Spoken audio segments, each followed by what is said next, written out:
worry. Can you hear me? Yes. Yeah, we can hear you, brother. Sorry, Jeremy's just got an echo going on. But how are you? It's good to see you. Thank you so much for coming back on. Yeah, thanks for coming. I'm fine. I hope you're all well. Yeah, man. Hopefully. You gave us quite the laugh last week. Loft, Jesus, Jeremy. Yeah, I know. I can be. I have Better it than on my Sid and CV. Marty laughing. Total prick. I have it on my CV. No. We thought you were really fun, and everybody was talking about. I got several messages about how great you were and how fun you were on the show. So we're really happy to have you back, and we were glad you came on last week. My mum going on the internet. It's hard, you know. Today has been Sunday Funday, as I warned you. Mm. Fuck me, it's the weirdest day I've ever had in my life. No shit. Tell us about it. Well, it started off. Seriously, this is it started off. They had Remember and Rejoice. That's how the day started. So I had nothing to remember and nothing to rejoice. Plus, it meant getting up at 11 o'clock and going to church. So I spunked that off. At 12:30, they had a duck race. No real ducks. There's a stream through the middle of the village. They flooded it, put some plastic ducks. Kids ran around. People ignored each other. It was all fixed. So the council won. And then we went into Fun Day, and Fun Day I thought would be a disappointment, but it wasn't. We had an Elvis impersonator. Ooh. Now, I know in America, when you do Elvis impersonations, you do them properly, don't you? Yeah, they get really into it. Guys in jumpsuits. We had a farmer who dyed his hair black. and I'd put on a waistcoat. He then also sang songs by the Beatles, Rolling Stones, and there was a bit of tremolo in his voice. And just as we thought that was about... they then unveiled the winning pictures for the village calendar. I love January it. to November, pictures of fields. December, field covered in snow. Then they had the nailing a nail into a piece of wood contest, at which point we left and had some beef. Because I thought, if I stay here, I'm not going to make tonight. I'm just going to get into that fucking nailing nails into That's right. Yeah, and in the middle of it all, I met an American who tried to tell me she was a lawyer. So the whole thing was just a fucking car crash, really. I mean, it was Sunday. Oh, look who it is. Now we got them both in here.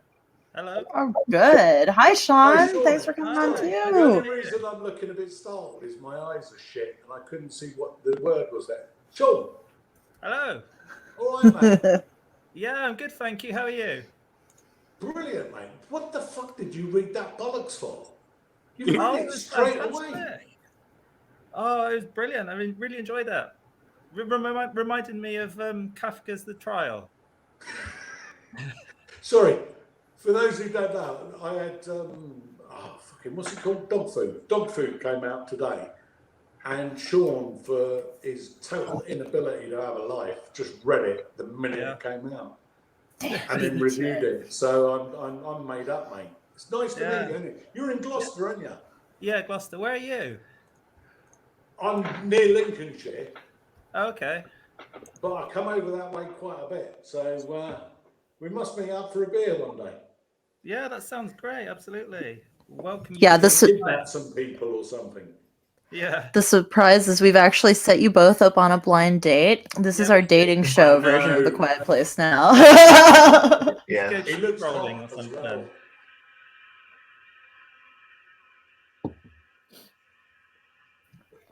So Peter, I have a very let's do a proper introduction. So both of our authors tonight, Peter Caffrey and Sean Hawker, are authors of let's just call it very creative fiction that tends to be very dark, but also very expressive and imaginative, and is mostly available on godless.com, correct? I mean, you guys probably have a title or two on Amazon, but not much, I would imagine.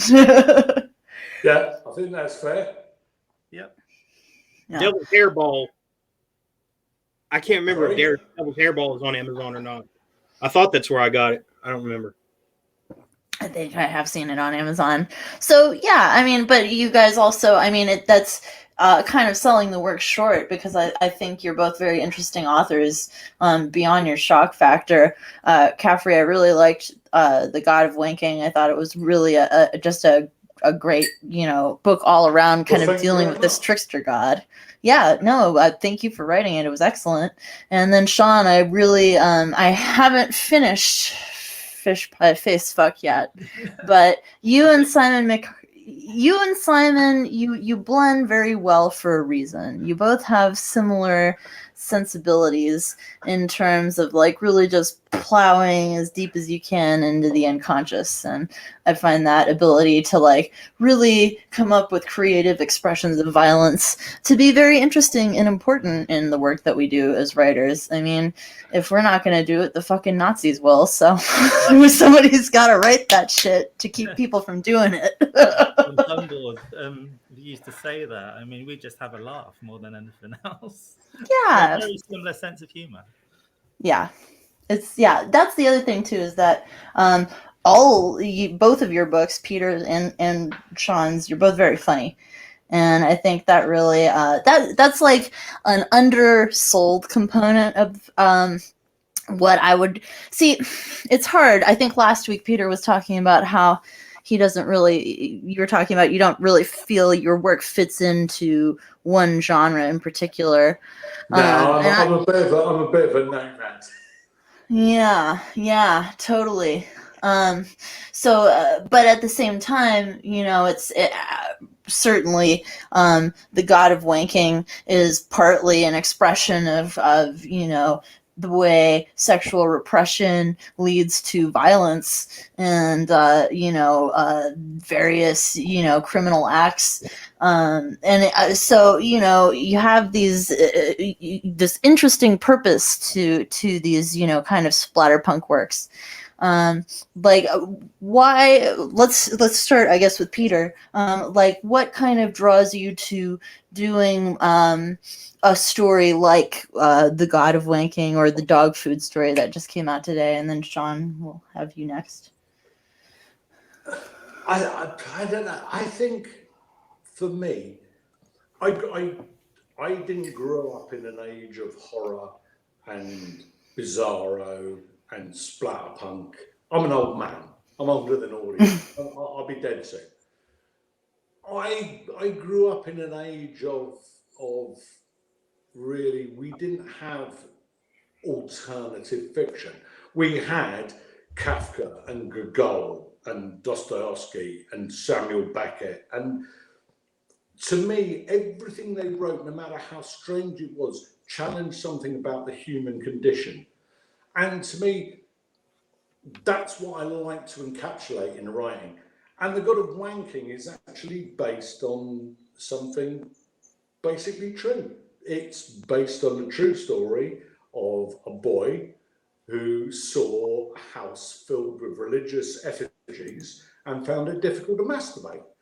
Who it is, I won't say, but it's part of that guilt. It was part of that consciousness.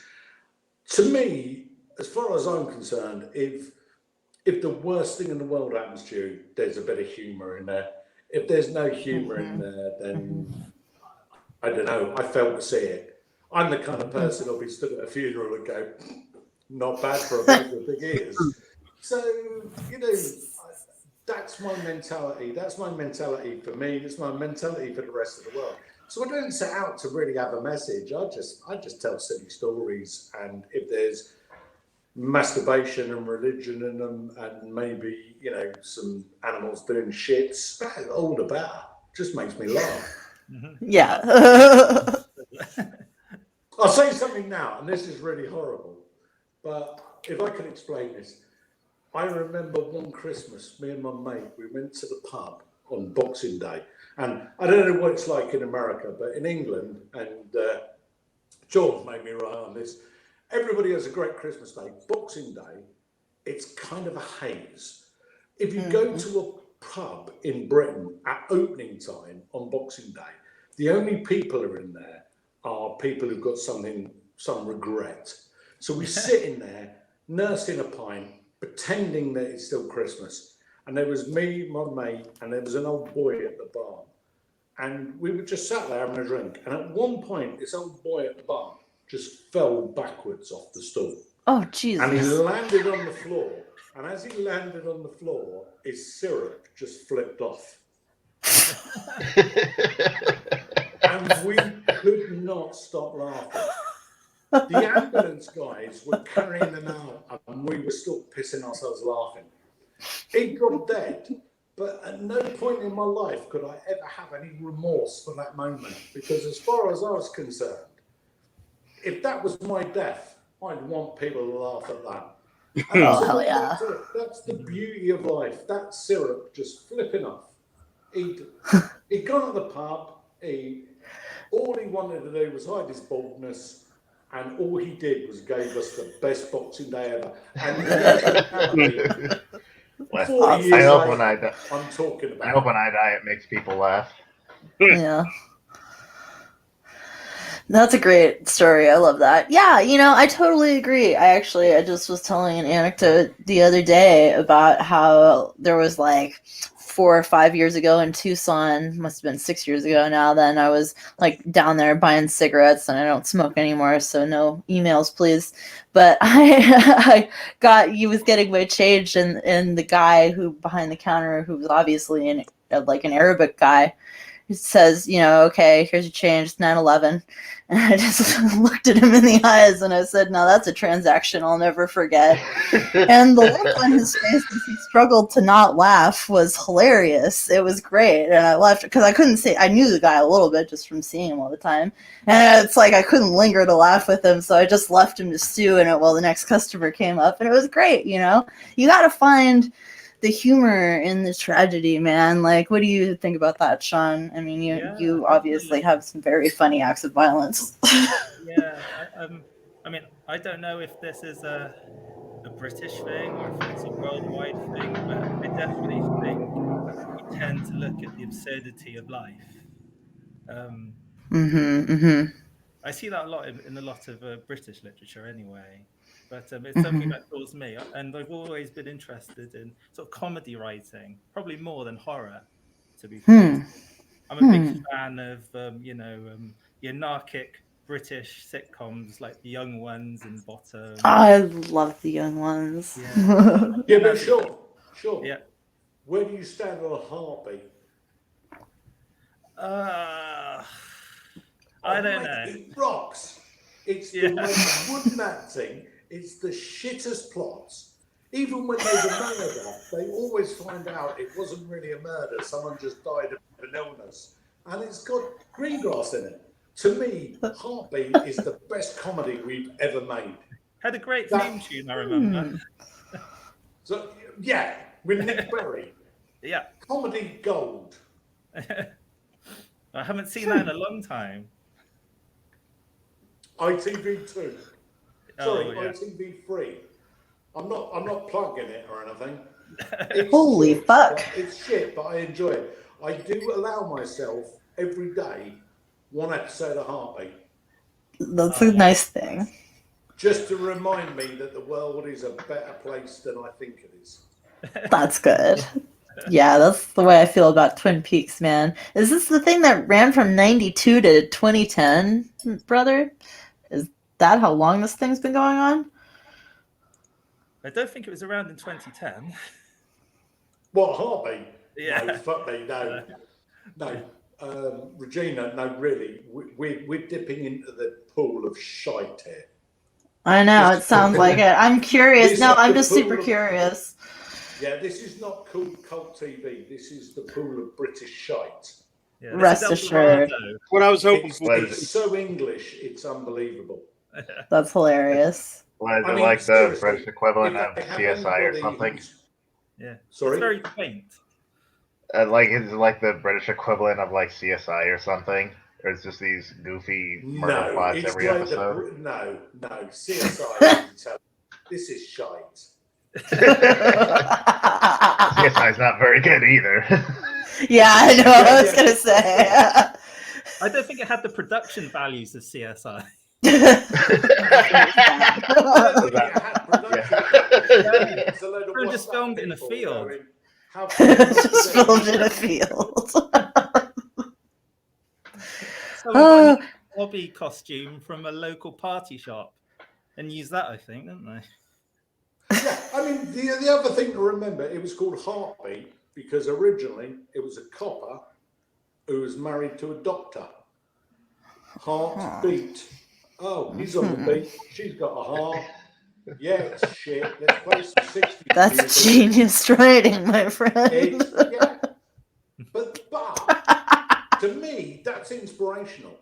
That you can take such a bland story and turn it into a series of bland stories in which nothing ever happens, and yet it ran for 17 years.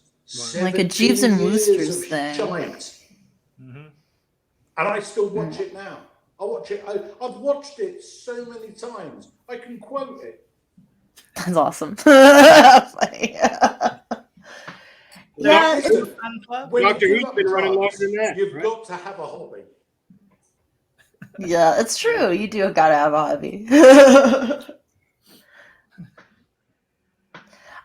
So what would you guys say you take from other media in terms of inspiration for your writing? Do you read a lot of other writers who are writing right now? Do you mostly read older writers? And do you find yourself getting inspired by things like television shows or horror films or anything like that? Or comedy films? Let's go ahead and start with Sean this time. Yeah, I mean, I'm very new to the genre. I didn't even know that splatter punk was a thing until after I'd written Die You Fucking Cunt. And I serendipitously found Mother Maggot and read that and realized there was. But it's predominantly, I don't know, I think I wanted to make films, but I'm far too lazy. At least with literature, you can do it from the comfort of your own home. You don't have to leave your house. I feel that. Totally. Don't have to know anybody really. Yeah. But no, I mean, I was brought up on the classics more than anything else. You know, Dostoevsky, Dickens. Nice. That's cool. And it's only really now with Godless, for instance, I'm starting to discover all these other great authors, including Peter.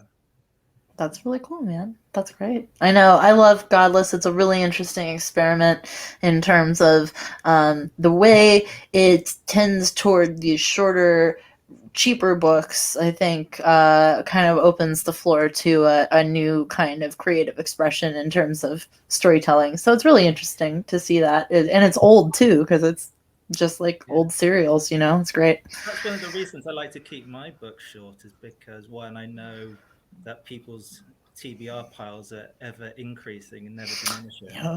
Yep. I think you can make quite an impact writing in the short form as well. Totally. Plus, if you're just a newbie author like myself, trying to push a 300-page novel on someone is probably not the best strategy, I find. Yeah, I totally agree. Yeah, I feel like it's a matter of creating value, basically, where you create a book's value by having shorter books that are less valuable and less costly, and then when you drop the 300-page novel for $9.99, people are more willing to pay it because they see it as a more valuable book inherently. Whereas if you just drop these big novels, you have nothing to value it against. What about you, Peter? What do you like to read? What do you like to consume in terms of your media outside of Heartbeat? I think I come from the opposite end to Sean in that I grew up in an age where we read books. I love epics. I mean, Cervantes, Voltaire, that's my kind of bag. Those long, intricate books. And I sometimes shy away from writing something short because to me, the whole journey is a journey.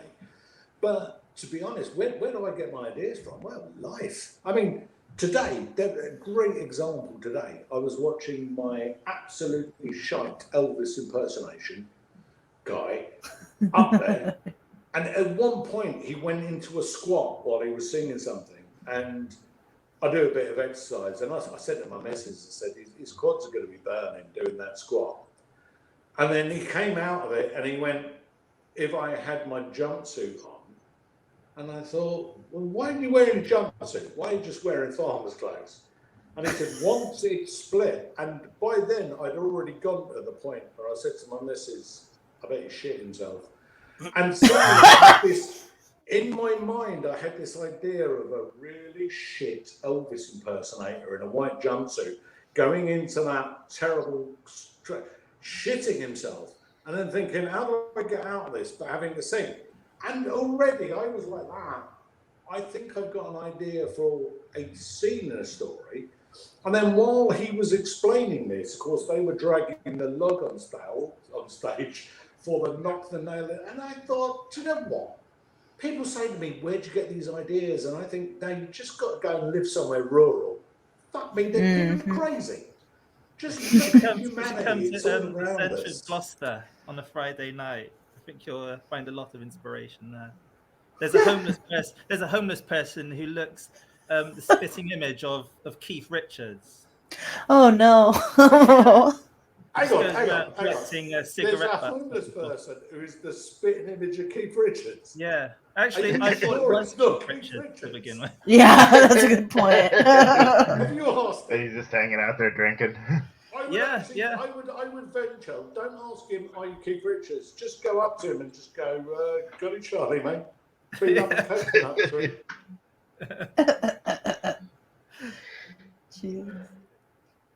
So this actually. Go on. No, I was just saying, I'll do that next time I see him because he's always. Yeah. Her?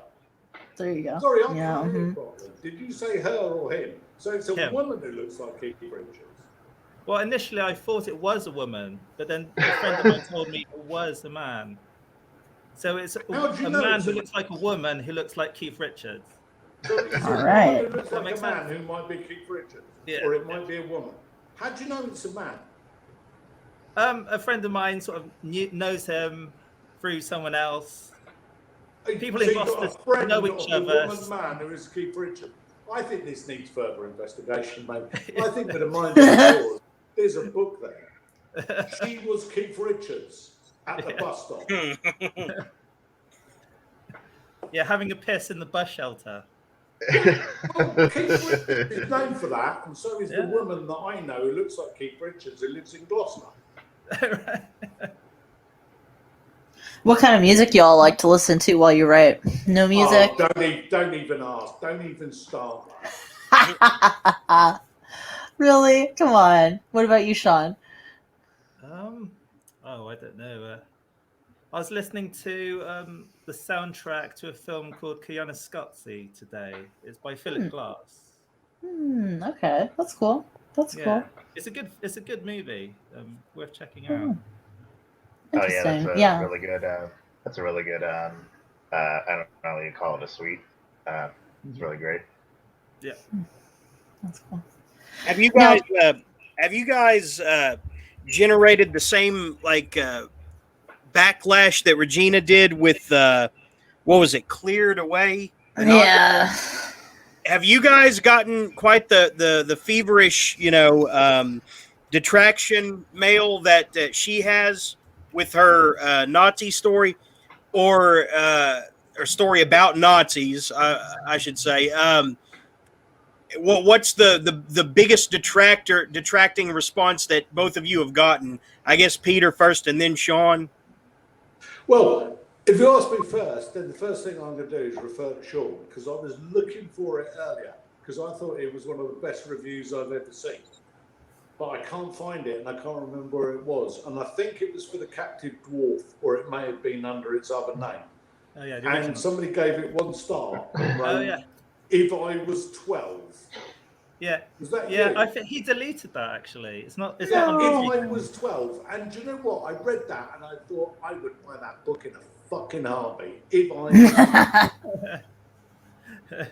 Right, Well, I don't mind creative criticism if it's a low rating, but it very rarely, if ever, is.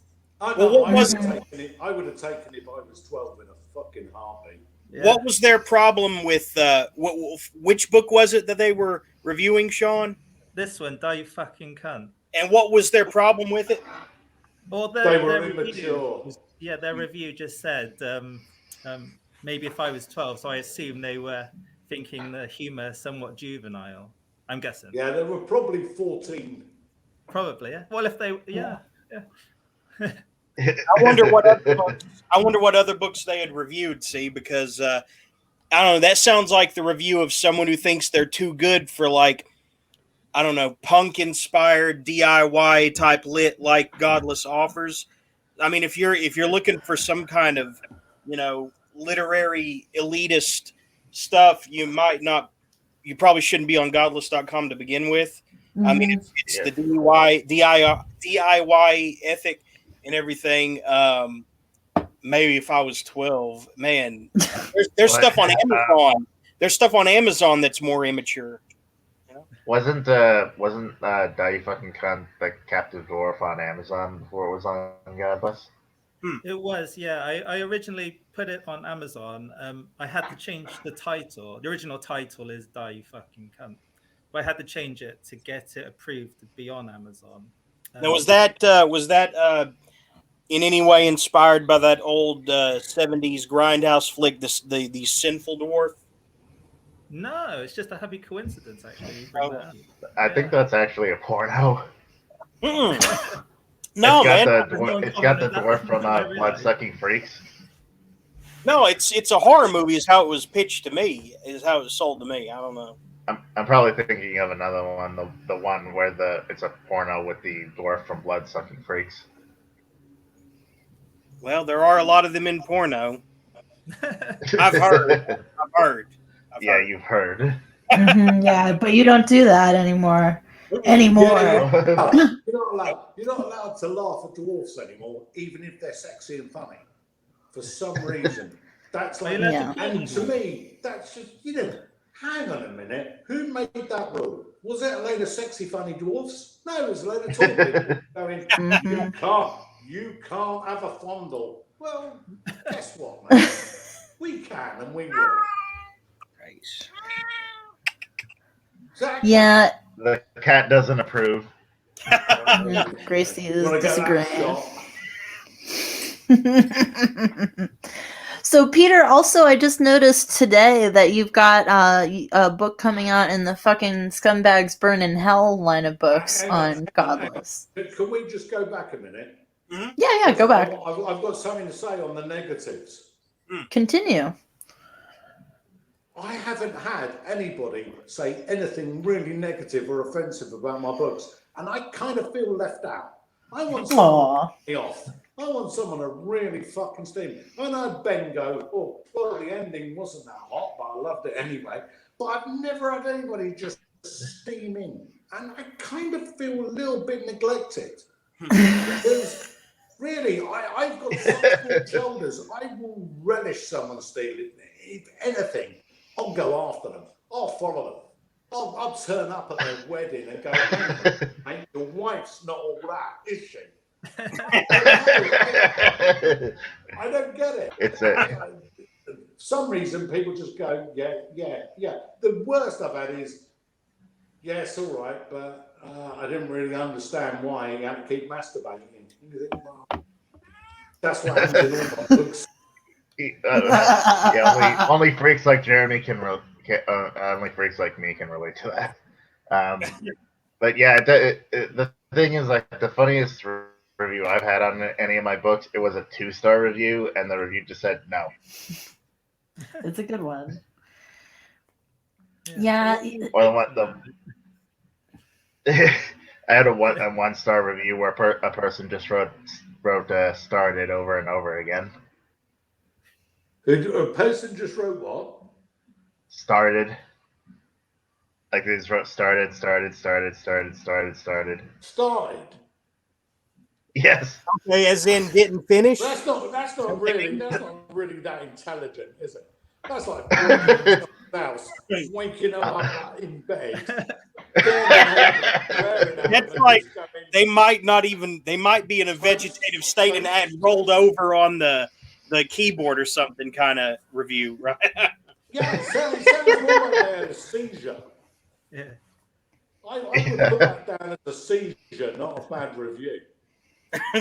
You know, if I want a bad review, I want somebody to break into my house and smear it on the wall of my bed while I'm sleeping. Your book is shit in their own feces. And then maybe just leave a trail of blood that goes outside and I find all my loved ones massacred. That's the kind of review I would go. That's the only bad review worth getting. Probably shouldn't have put that ending in.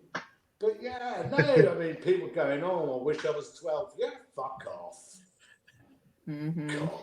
No, I did. When I read that, I did actually think I was jealous of Sean. I did think, yeah, if I was 12, I thought, yeah, if you were, mate. Yeah. Probably well, that review's gone now, so I don't even have that. No, I'm not going to go there. Anyway. Like I said, that one's gone, so he doesn't even have that to his credit. I know they deleted it. What a bastard! I'd want that. I'd want that on a T-shirt. I know. I hate it when people delete their bad reviews, man. I used to have this 1-star review on the Babysitter Bloodbath book I novelized for Puppet Combo Games, and it was this long screed from this obviously like 12 to 14-year-old who had played the video game and just loved it and obsessed over it and probably written fucking fan fiction about it. And they were very, very, very mad because the official novelization did not contain all of the ludicrous and nonsensical elements that their fan fiction obviously must have contained, and it was hilarious, and I wish I had screen capped it and I didn't. And then when I went back to finally screen cap it, it had been deleted like a week later because I presume their parents found out about it and made them delete it. So but it was like great, it was beautiful, man, it was a work of art. Sometimes an angry review can be really funny, but mostly it just pisses me off. I hate these fucking rude twats. It's like, yeah, honestly, you know, like you said, Peter, the only worthwhile bad review is one that's visceral, you know? Yeah. It's like really have a point behind it. I mean, when I was at uni doing journalism, I had a lecturer who I didn't really get on with. And he turned around to me once, and I'll never forget it, because I thought it was the only truthful thing he ever said. And he said to me, the problem with you is you have two writing styles. You have ironic lads down the pub and lads down the pub. And looking back later in life, he was fucking spot on. You know, so you can't take offence when you write something. Yeah. It's like you know, it's like when someone goes, oh look, you've seen a picture of my baby. And many of us look at that picture and go, fuck me, that's an ugly pic. And you go, oh, yeah. Oh, lovely. Yeah. Looks like a and we all think, no, it's ugly. And people go, oh, can I see a picture of my baby? Oh, it's lovely. And we all think, no. And that's it. It's exactly the same. There is no way on earth. If there was any way on earth, everybody loved everything I wrote, I would fucking shoot myself in the head. Bullshit. I know that 99% of people aren't going to like what I want. Sean, I hate to say this, mate. Most people are going to hate what you write. That's what makes it so glorious. We go for that minority, and you know what? You're going to get bad reviews. Of course you're going to get bad reviews. All it means is the wrong person read the book. Or your book's shit. But we live with that. Do I think my book's shit? Yes. I've already accepted that. From here it's just an up. Yeah, I mean, once it's out there in the world, it's for everyone else to decide what it's like. I kind of forget about it. I didn't even bother reading the stuff I write once it's been, published. Peter, so you were around at the height of the video nasty repression, right? Oh, bloody hell! I was one of the first. Well, I was the first person in my peer group, which was admittedly punk rock drug takers. So we were slightly behind the curve.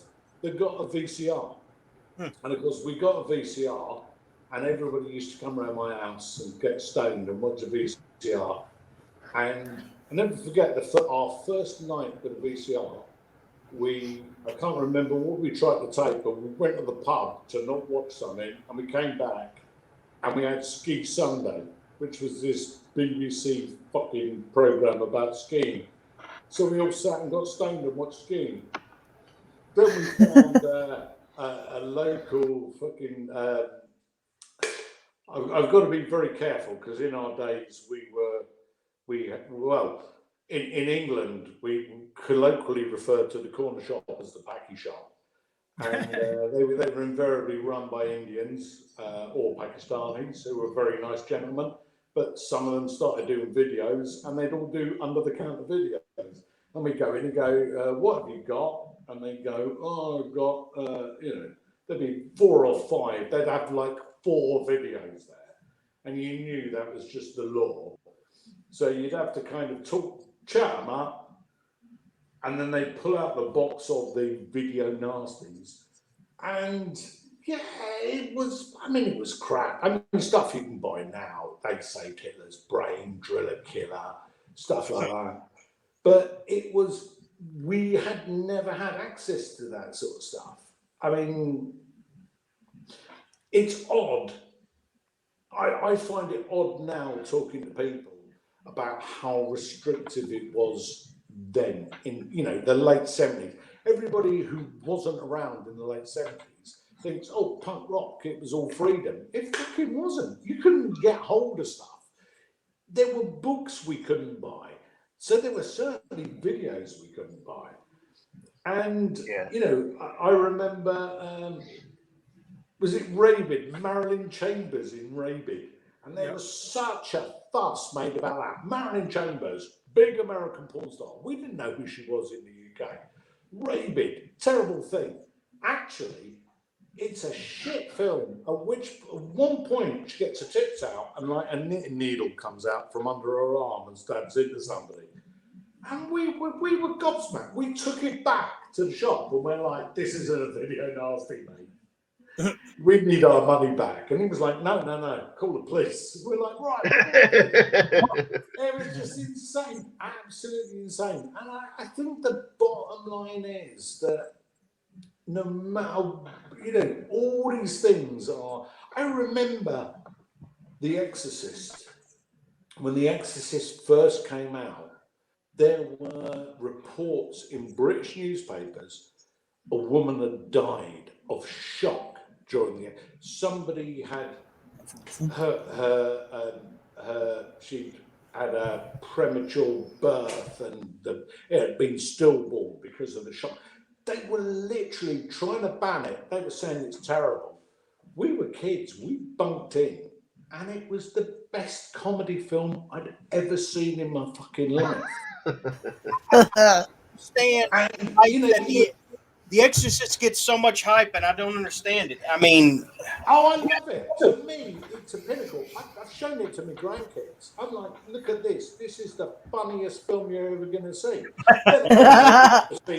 They've also seen me running around drunk, trying to shoot things. So they're kind of hardened. But no, the Exorcist to me was the point when I realised. You see, when I was let's try and work this out, maybe 8 or 9, my mum used to come and get us out of bed as kids. I had 2 older sisters, and she'd come and get us out of bed, and she'd bring us down on a Friday night and make us sit in front of the telly to watch black and white Hammer horror films. And Cool. the reason was she couldn't watch them on her own. She was too scared. So, and my dad was like such a staunch Catholic, really. Even if there was like somebody in a cloak going, ha ha ha, he'd go, heresy, heresy, fuck this up. So she used to get us out of bed and make us watch horror films so she could watch them. So we kind of grew up. Friday night was like, as soon as my dad went to sleep, because he used to work, he used to leave about 5 in the morning to go to work. So he'd be in bed at 9. She'd have us out of bed. Well, we had 2 or 3 channels of TV in the UK at the time. And Friday night, one of them used to show horror films. Well, when it stopped showing horror films, my mum had lost her, she used to work at this hospital, she'd lost her fix. So she got some of the people that she used to work with round, and they started fucking around with the Ouija board. But they were too scared. So they used to get us out of bed. So we kind of grew up with this watching Hammer House of Horror and doing the Ouija board and fucking about. So to us, horror was kind of like, oh, we were used to it. And it was only The Exorcist, with all the nonsense that went with it, that made me think, we've got to see this, because this is something we haven't experienced. This is terror. And we went to see it, and I just cried with laughter all the way through it. It was brilliant. And I still now put it on whenever I need a good laugh. Oh, I love it. It's a good one. It's interesting. I've seen bits and pieces of it, but I've never seen the whole thing, and so I'm taking the opportunity to actually listen to the audiobook. I'm listening to the audiobook right now, so I'm wanting to watch it after I listen to the audiobook so I can experience the full thing, because I'm really intrigued and I'm interested. Have you read the book, Peter? I'm going to be honest, I haven't read the book. Once you see the film, why go back? The book will only make it less comedic. I understand it's brilliant, but to me, it's one of those watershed moments. It's a bit like the first time you see your sister doing the splits. You just like, oh, just keep that in your head. Yep, it is like that. No, You're right. Oh, Yep. Jesus.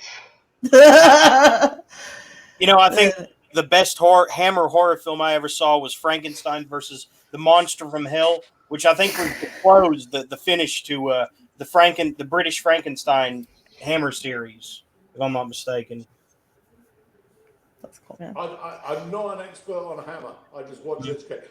To me, the best one I've ever seen is Nosferatu. I mean, that is just it's one of those films that you can just chill to.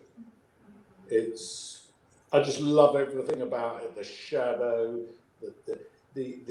it's almost the expectation. It's one of those films that, to me, it sums up where I come from. And I think that's the thing. I think, and I love what Sean does, and I love what he's doing with, Simon McHardy and all that. But to me,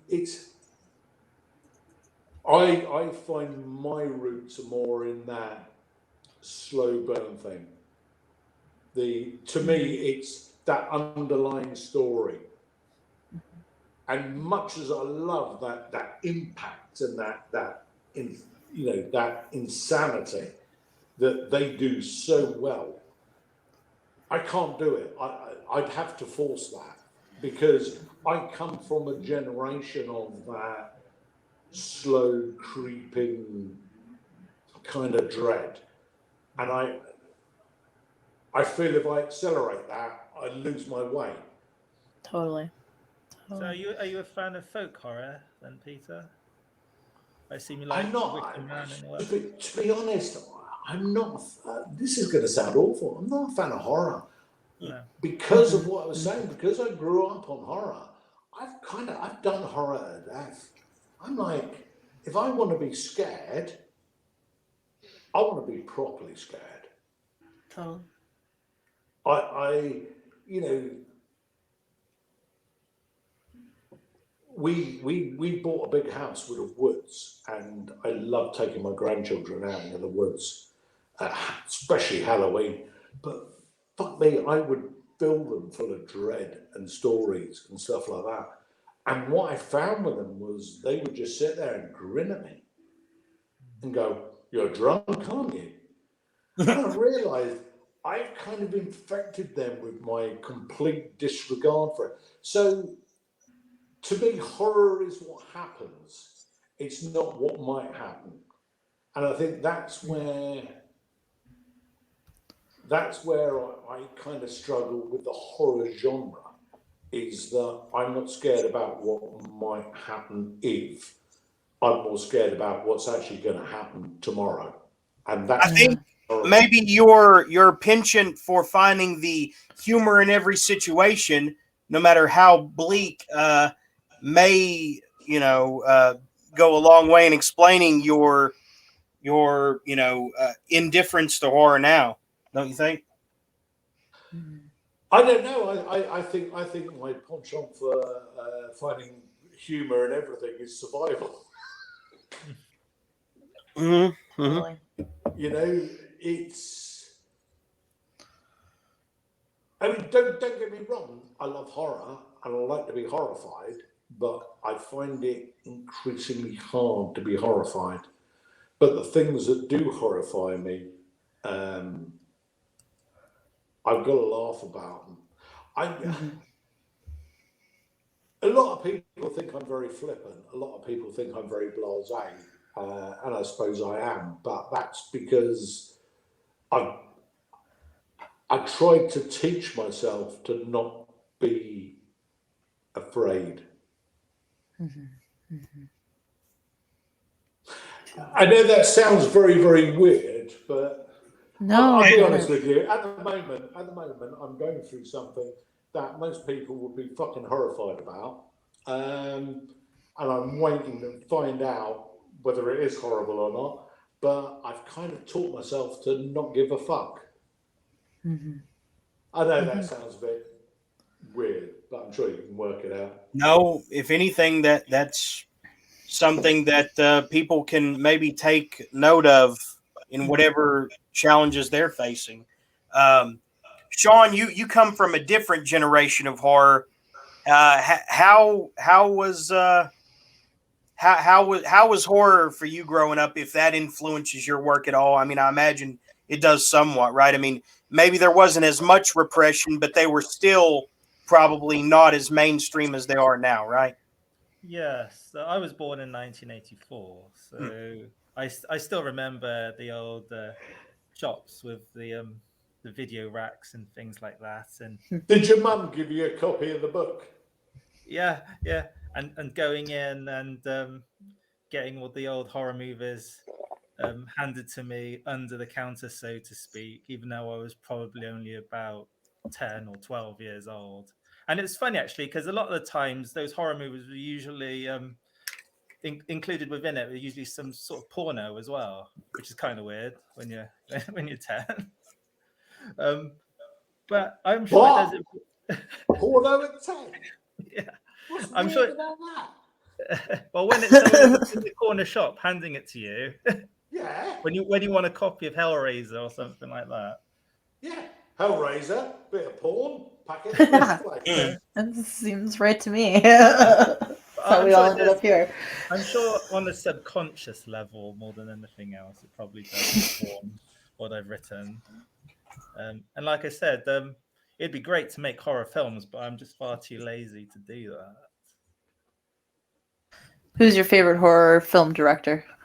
And why is it David Lynch? Would you class David Lynch as a horror film director? I would. He's one of the most genuinely horrifying. I think it's just David Lynch at this point. The scene in the scene in Mulholland Drive where the homeless person pops out from behind the restaurant, that scared the shit out of me when I first watched it. That is scarier than any slasher movie. Any slasher movie scene right there, that is scarier than anything. Yeah. it's the dreamlike inexorability of it. Do you guys? Here's a question. I smoke so much pot these days that I don't really have the capacity to dream like I used to. How do your dreams influence what you write? Do you guys have a lot of like? Do you guys ever have outrageous imagery in your dreams that informs your writing, or do you ever solve problems in your sleep, or anything like that? I never seem to remember my dreams. Interesting. Yeah. What about you, Pete? You seem like a very introspective fella. Do you study your dreams? I remember dreams, and then I have very strange dreams, and sometimes I use things out of my dreams in my work. But to be honest, I probably have my weirdest thoughts when I'm sitting looking at people or just sitting there.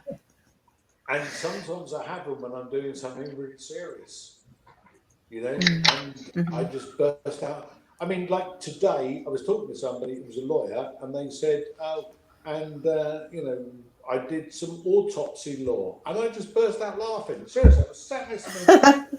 We were just having a normal chat, and I burst out laughing, and she looked at me, and I said, "Oh, you could have a good fiddle."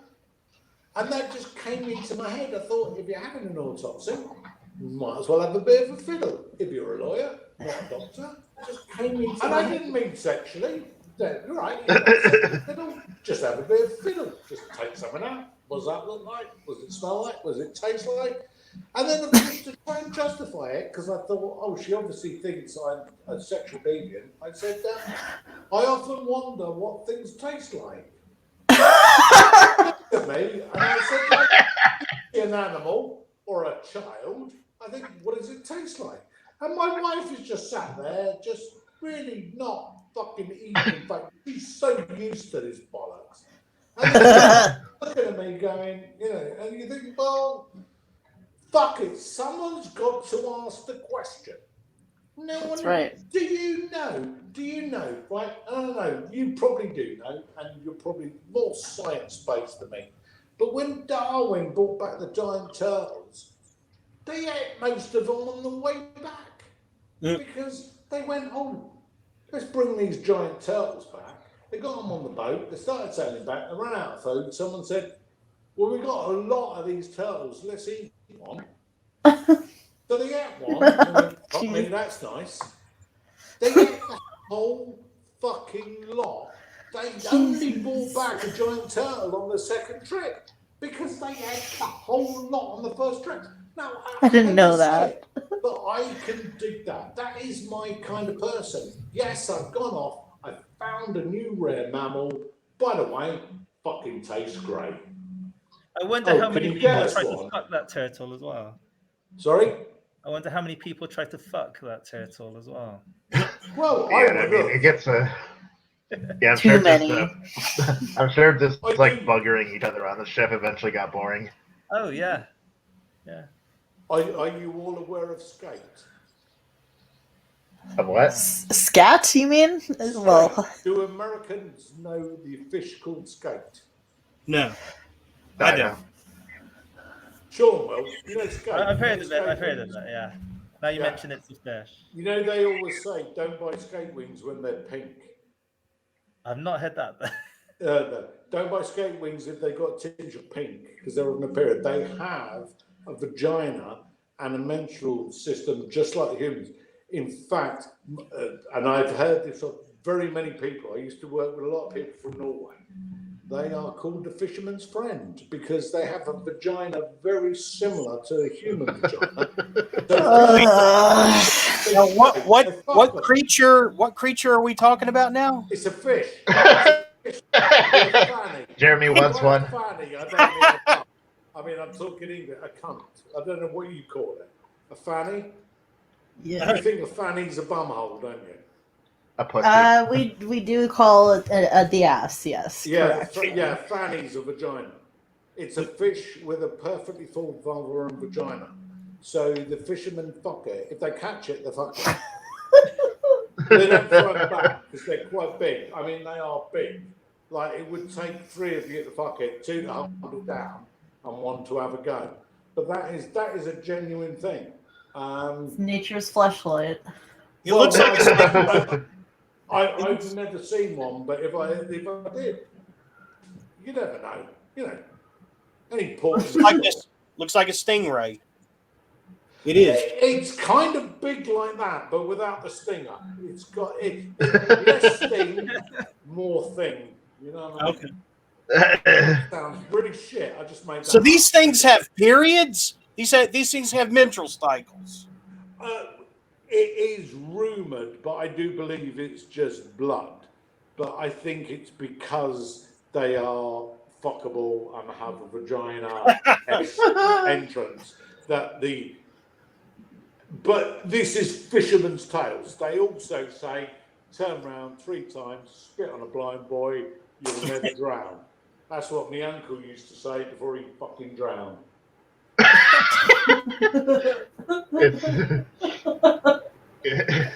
Yeah, I have to wonder if maybe this is where the mermaid myth came from.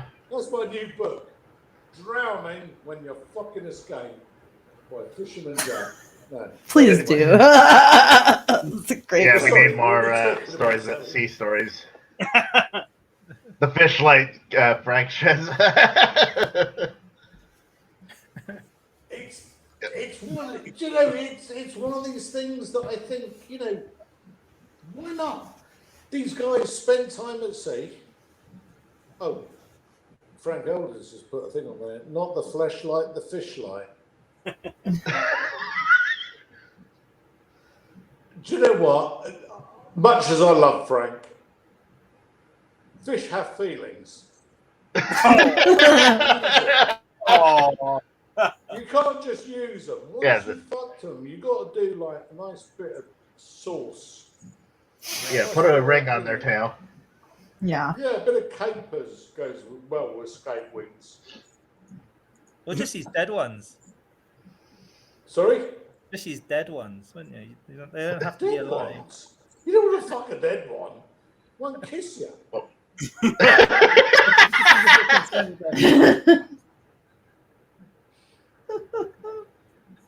People, you So know, now- they come up. The people come up, you know, who are at seas for months and months at a time. They will like turn really weird. I remember reading this one story about. I think it was like a British expedition. Ben. Yeah, it's me. Sorry, can you start again? I'm struggling to hear you. For some reason, you've got that deep manly voice, but it's just vibrating on the fucking speaker. Well, I was just saying, people who are at sea for months and months will start to turn really weird. I remember reading this story about this British expedition that was like off the coast of Australia, and they discovered an island that was full of nothing but penguins, and they just started murdering them, killing them. just they found the penguins and they just started killing them. There's no reason. They just decided to start killing them. Just a bunch of island full of penguins, and they just decided, let's kill them all. The human instincts are so weird and depraved when you get right down to it sometimes. Sometimes we can get our shit together as a species, and sometimes I know you could dress them up. Make them do you could dress them up. You're right. Yeah, sure. Yeah. Penguins are a lot. May not have like compatible vaginas, but they're a lot cuter looking than fish. No shit. I can't find anything that confirms. I don't know. Fuck the fish. Make the penguins dance. I can't find evidence that That's right. that any fish have menstrual cycles. I'm a little disappointed, you know, but Sorry, we've ruined your day, Jeremy. I know you were about to go on a magical journey to find your skate girlfriend, but I don't know. Well, you can still fuck them Oh, hang on. if they have vaginas. Has Jeremy looked it up and proved Yes. they don't have? They don't have menstrual cycles, at least. I looked at Skate's reproductive, stuff, and I see nothing about menstrual cycles. It just says it's a mammalian phenomenon, so I guess. Well, that's you out of the fucking skate club. I mean, fish tales also speak of selkies, women seals that change into women. So, yeah. Now who's the Well, fact checker, Jeremy? But to be fair, Yeah. But to be fair, Jeremy, I know. they had. But have you looked up if they got decent fannies? Yeah. Well, yeah, I think we that's all it. need to see They a don't fish have vagina periods. on Are they screen. not a nice twat? Let's look up that. Yeah, that's even better. They don't have periods, so they don't have an excuse. Because if they don't have periods, let's face it, it's okay. Don't search for fish vagina while you've got your screen up, Jeremy. Well, no, wait a minute. Fish vaginas aren't pornographic, are they?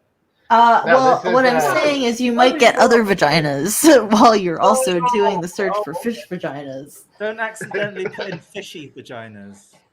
Yeah. Or like just putting skate vagina, for instance. Yeah, you'll get a bunch of roller derby porn.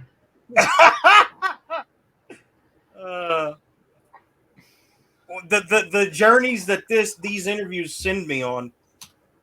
Have skates got decent I fannies. used to work with a guy called Guyan from Norway, and he obviously they have to well, at the time I knew him, they used to have to do national service, so they could either do it in the army or the fishing fleets, and he did his in the fishing fleets, and he was quite a nice guy, and he assured me he fucked many a skate.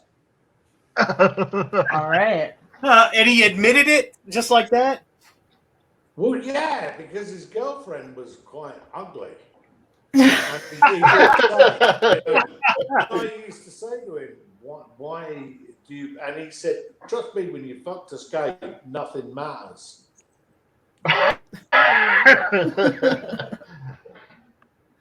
You would think it would be the opposite. Nothing matters, so I'm going to fuck a fish. Okay, really, Jeremy, you gotta watch out what you're Googling. Get back.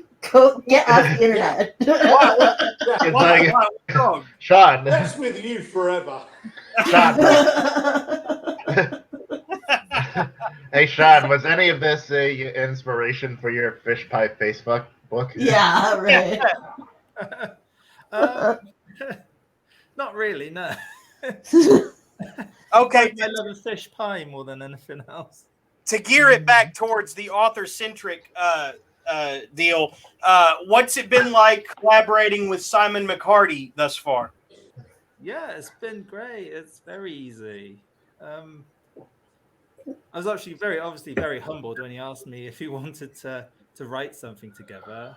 I didn't imagine that Die You Fucking Cunt would ever pop up on his radar, let alone him reading it.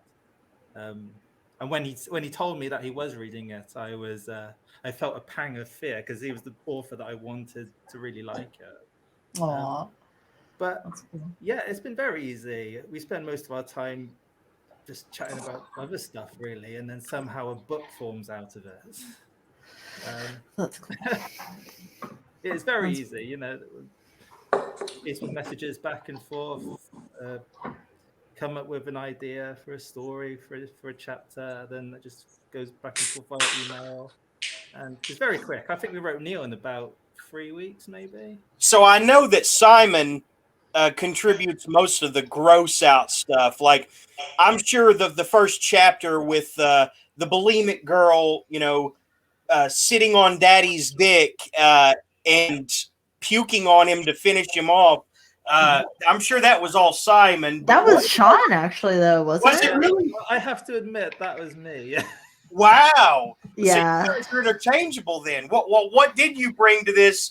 Though I usually know Simon for the gross out stuff based on what I've read of him, and I'm still getting acquainted with your stuff. What do you bring to your work usually? Well, don't get me wrong, Simon is gross. Mm-hmm. But I don't really have a good ability to moderate what I write, so I leave it up to him to tell me when I'm going too far more than anything else. How can you leave it up to Simon? Yeah, that's a bad person to have deciding when you've gone too far. I to this day I've not been able to finish Mother Maggot, and then I found out that he dropped an uncensored version. If what I read was the censored version, I shudder to think what the uncensored version reads like. Yeah, I've only read the uncensored version, but from what I know, I think it was only a chapter to do with a rape and a drill. Yeah, the old rape drill scenario. Yeah. But it's strange, really, because when I read it, I didn't really pick up on any of the grossness. It was funny. And I think it's the same with what I write. I don't really perceive it as being gross. It's just a matter of, is it funny enough? Yeah, it's like over the top absurdity. You can't There take was, it seriously. yeah, it's like there was one time my mother accidentally rented this video from the video store that was called Terror Tunes for the whole family to watch. And so we watched our fucking, we started it and it was instantly like tits, tits, tits. And my mom's like, maybe I'll fast forward. So we fast forward and it's like more tits, tits, blood, tons and gallons of blood and viscera and stringy gore on the screen, and it's like hilarious gore. It's like gore that can't even be, considered violent in any way. It's just like comedic, it's like when it gets to a certain point, obviously she shut it off, but I feel like that incident, which was hilarious, also in a way kind of informed how I feel about violent comedy, which is to say, it's like after a certain point, violence just becomes inherently absurd, and I think that's what I like used about to really like Splatterpunk. watching the hyper violence of old Tom and Jerry cartoons. Yeah, that's a great example.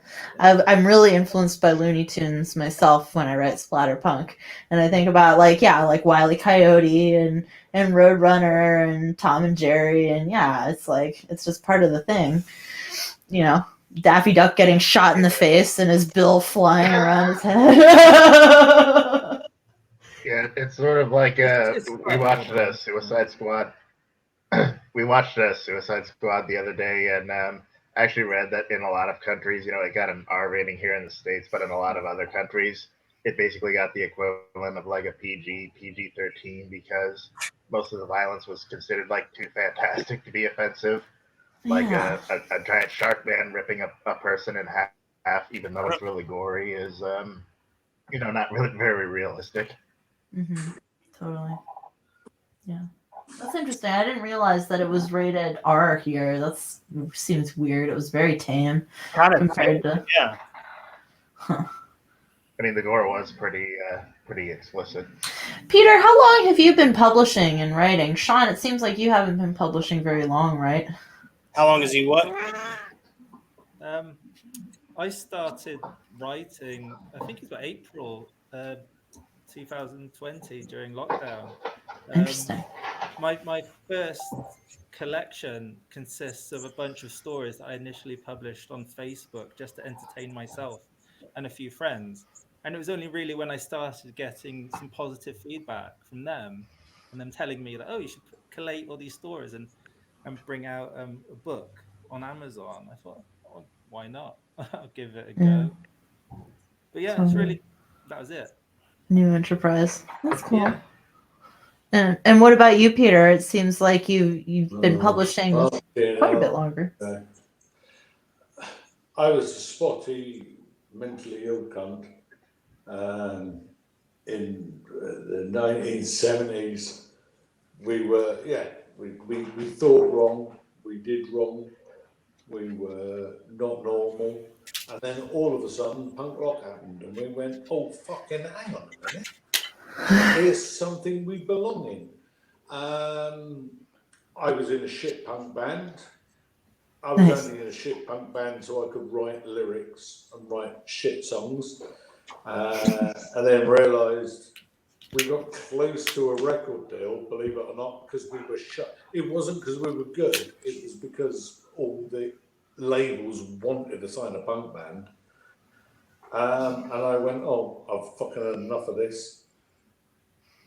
I wanted to write something and I didn't know what I wanted to write. So I wrote a few things. I had a girlfriend who used to work at estate agents, or used to clean an estate agent. The weekend she'd let us in. We used a photocopying machine. I used to photocopy books and print them up and sell them at punk gigs, and Cool. there was no other way of doing it. I mean, there was no independent press. The nearest thing we got to it was there used to be a bookshop in Camden that sold City Lights books of 60 beatniks, and that was like as fucking close as we got to an alternative. There was nothing. So it was basically, if you wanted to write, you could fuck off. So I was in, like I say, off the back of the punk band, I did some performance poetry. I did two things. They both ended up in fights, because my poetry wasn't really poetry, it was just abusing the people who were there, and so we ended up in fights. And I thought, do you know what? Fuck this. I wrote things, but then for some fucking strange reason, I got a job working writing, and I spent years, I've spent the vast majority of my life as a technical writer, and I was very lucky in that. Well, sorry? That's what I do, technical writing. That's the day job. It's great. It was my day job, and it's been my day job for years, and I'm now an old man, and I'm not working anymore. Earlier than normal. But no, it allowed me to, during all that time I never thought about it, and then as it became obvious to me that my life was just workaday writing and other shit, and I thought maybe I should write more of what I want to write. It just came down to the fact that I thought, fuck it, I'm just going to do it. And it coincided that as I did it, I also decided that I didn't want to fucking work in the corporative world anymore. So I kind of stopped. So now I don't kind of work, and I just write what I want to write. I do other things, but so I'm in a very lucky space in that I don't give a shit. That's why people go, I get emails of people going, will you sell me a signed book? And I kind of feel like a fraud. I'm just like, no, I just send you one. Well, I actually messaged you wanting a signed copy. I know, and I'm going to say to you the same thing. I don't want to do this nationally because just tell me what you want and I'll send them to you. To me, this isn't about making money. It's about just getting your voice out there. It's about having a bit of fun. I'm at a point in my life where I just want to have a life and I want to do things I want to do. And all the things I've written over years, and I've just shelved because I wrote, it's a bit like the builder's house. I used to go out and write all day, and I come home and I couldn't be asked to write what I wanted to write. So you go to a builder's house and it's never finished. But in a way, it worked really well for me. I was lucky enough to get a really good living out of corporate writing. But I never wrote a single thing I was proud of. Now I just write the shit that comes in my head. So where did I get into it? Well, I suppose I wrote my first book when I was about 16, but it was shite. They all are, but that's great. That's beautiful. It's such in my experience, it's always such a natural thing. And whenever I talk to writers and ask them about when they started writing, they usually, like, the first dabbling with novel writing seems to come in the mid to late teenage years, for sure. Did you ever? I know you. Right. Your teenage books are fucking great, aren't they? I remember when I was a teenager, I wrote a fucking terrible book, and it was all Second Coming of Christ. And it came back with a woman in a blue fucking rubber catsuit He just said, oh, my fuck. Even at the time I was writing it, I thought, one day you're going to be ashamed of this. I'll never mention it again. And here I am now mentioning it.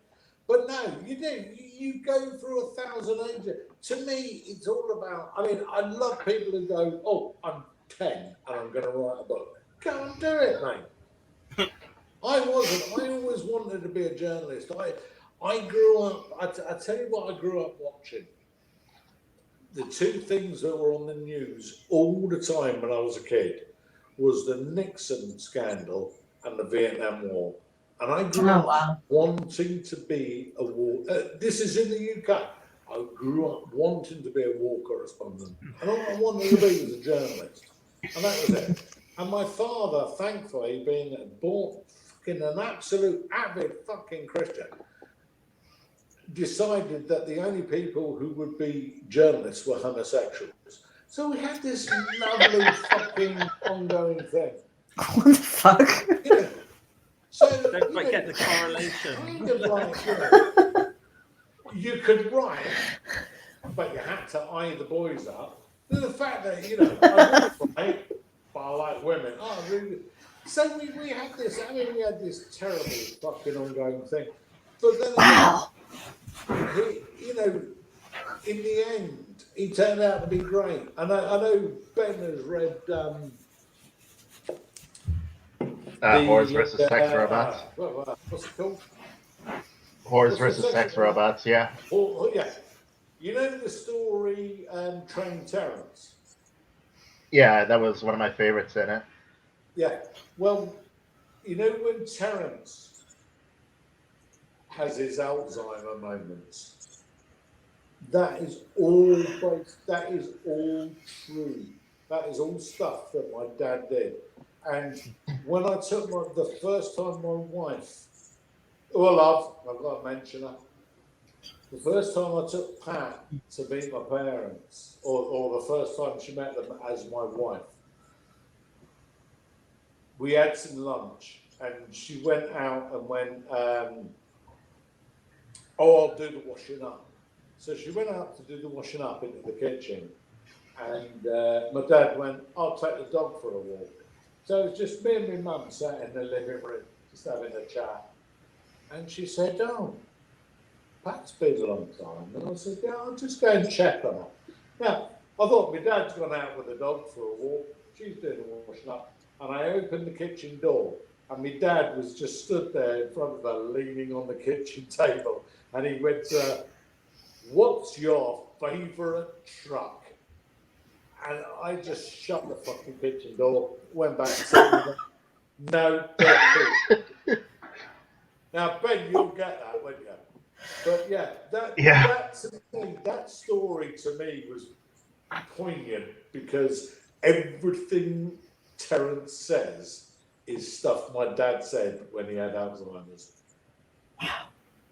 Yeah, that definitely adds another layer onto it because I'm reading it and I'm thinking it's just like a goofy story about a malfunctioning robot, and it gets to the ending. It's just like, wow, my heart just got torn out. Yeah, it was. It was for me. It was like I say. So for me, it was poignant because I wanted to get that. I didn't want to do it in a serious way, but I wanted to get those moments into the story. Yeah. So for a bit of levity, put Sean on the screen and flex for your female fans. What fans? Flex. Guns out, guns out. Come on, show us the gun show. Don't make poor Sean uncomfortable. It's so comfortable right now. Okay, show your sleeves off then. Okay. Actually, I'm pretty intrigued. Pretend you're showing your tattoos. Pretend you're showing your tattoos. Don't you really see them? Oh. Damn it, how many hours would you say you've spent in a tattoo parlor, my man? Nice. I don't know. I've got pretty much everywhere tattooed now, apart from Damn. stomach, which Damn. I'm in no rush to get done. Yeah. Is that a Japanese kabuki or a tengu on your left arm? Right at the. Is that what that is? Yeah. And I don't know if you can see it, but on my forearm, I've got the cover to the Obituary Cause of Death album. Oh, nice. Yeah. What's that with the eye? What's that with the eye right here? The eye, yeah, that's part of the Obituary album. I don't know if you can see it. Cool. That's Now, cool. Obituary is one of those metal bands that I'm not quite familiar with. I know, I know some of them like Immortal and Dimmu Borgir, but Obituary that's like way old school, Yeah, that's some like Florida death metal from back in the day. Well, To you'd be honest, probably like I don't Acid listen to Bath. them anymore. Yeah, You'd probably like Acid Bath. Have you ever heard them? I have. Yeah, I do like Acid Bath. Yeah, Classic Mhm. stuff. Is it Dax Riggs? Isn't it? He's the singer. Yes, that's right. Yeah, I like his solo stuff as well. Everybody listens to Acid Bath. It's amazing. Yeah, I think they only had 2 albums as well. Looks like a fish Yeah, vagina. they were short-lived, but they. Well, there you left go. an That's the impression. inspiration for Fish Pie Facebook. So You're welcome, Where- ladies. Yeah, please take me off the screen. Oh, sorry. So weird. Is everybody happy with where Godless is going so far? Are they accomplishing their mission so far? What do you guys think about being a part of this thing from the ground up? I think it's fucking stunning. To be honest with you,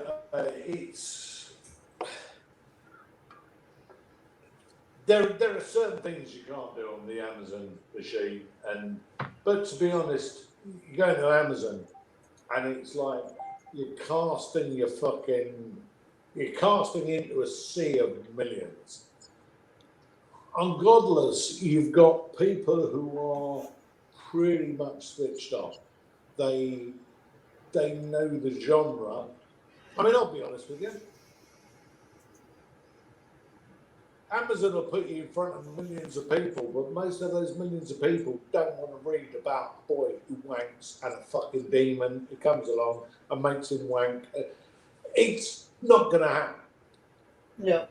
We are minority fucking appeal writers.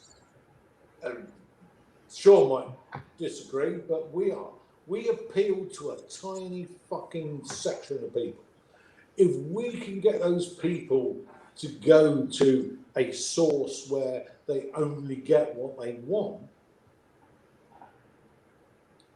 then that is going to work. Book-wise, right, I'll be 100% honest with you. I'm shit at marketing. I never like pushing myself. I don't like going, oh, look at me, I'm good. Humility kind of destroys that with me. And it is, I know when I look at other people, I think, I couldn't do that. I don't know why. I'm modest. Loud, fucking uproarious, horrible. I'll destroy your pie, but I'm fucking modest when it comes to my books. Godless gives me a real focus. It's like a microcosm. It's like really zooming on the people. If somebody is going to buy my books, then I'll be 100% honest with you. Godless at the moment is 5-to-1 sales against Amazon. They are selling 5 for every one on Amazon. It's a very, very focused market. Mm-hmm. If you fit in, and I don't really, now here's the thing, I'm the periphery in Godless. Because Godless is extreme horror, it's extreme gore. What Sean does, and what he's doing with Simon, that is the core market as I see it of Godless. I'm kind of peripheral, and yet I'm still seeing significant on that. Because I'm not big horror, I'm not big extreme, but I am seeing an acceptance of difference, an acceptance of things that fall outside the genre. Oh, yeah. In Amazon, you're just going to get lost. Where else have you got to go? Everything is an imitation of Amazon. So to me, Godless is, I would actually say nearly everything I'm doing is going exclusively through Godless. And, one day, if Godless falls over, well, it falls over. But I've got faith in Drew. I've got faith in the mission. And really, what does it matter? I'm an old punk rocker. Sometimes you've got to go out there and take the piss. And that's my attitude. I come from a world of publishing, but I never even considered putting my book through publishing. I decided even when I worked in publishing to put my books out self-published. Because, fuck me, I'm punk rock, mate. That's what we do. Yeah. And sometimes we win and sometimes we lose, but you got to, at the end of the day, you've got to be happy. Mm-hmm. Yeah, I love how the Godless community supports each other. Again, kind of like the punk rock community a little bit, where the DIY ethic kind of extends to this community-driven scene. Oh, yeah. So, like, we all love each other. There is yeah, nothing but a big bunch of fuck-ups loving each other. I know. Yeah, it's beautiful. And you've got a book coming out in the fucking Scumbags Burn in Hell series that Drew has been running. So, I mean, that's a great example of how it's like everybody just like, then you've got Neil there by Simon and Sean. So that's a great collaboration. It's beautiful. It's just all this artwork that's already come into the world because of this platform. I would say that the one I've got coming out in the fucking Scumbags. My missus reads everything I write, and I actually said, I don't want you to read this. It's not good. It's dirty. They wanted somebody, you know the format. I'm not going to say too much, but you know the format. Mm-hmm. Well, they wanted someone evil, but I made somebody so evil that I felt ill being that evil person. That's great. That makes me want to read it. Very much. Very excited to read it. And the thing, it's the day after yours comes out. My Dildo's a Serial Killer comes out on Godless as well, which is the That'll next be good. collaboration between myself and Simon. That's exciting. That's the one with the dildo and the dude's eye on the cover, right? That's a great cover. I love that. The painting is excellent. Can I say something to Ben? Yes. I read your review. I don't want to give too much away, but I just wanted to say something that I get. I understand the negative in your review. I'm not going to say anything because I don't want to spoiler it. I understand that, but this is where I had a real problem with this, and I did, is that at the time I was working as a technical journalist, and I knew what AI could do. And I knew that every time there was a chip advance, AI leapt forward like 15, 20 times in capability. And I love it. I am a real, but every time tech made that leap, man woke up in the morning, spent 45 minutes looking for his car keys. I could never let man win. You'll know what I mean. I've really got to read this book ASAP. I can see where you're coming from then. it just felt a little sudden, but I can see why you went that way. I just wanted it to be blatantly, you're not good enough. Having said that, I mean, one of the things I receive a lot is people don't like how my books end because they don't like the endings. And I always think, well, I do have one book where there's a nice ending, but that's nice for the psychopath. It doesn't work like that. You don't wake up in the morning and go, oh, you know what? I'll just go out into the world. Oh, suddenly the fucking world's against me and everything's caving in, but I'll win out. No, you don't. I hate to say this. You die. You have a horrible end. I'm up against the forces of evil, but, you know, and most writers go, yes, but you'll battle through. No, you won't. You're against the fucking devil. You're just a bloke. You're a librarian. How are you going to beat the devil, you cunt?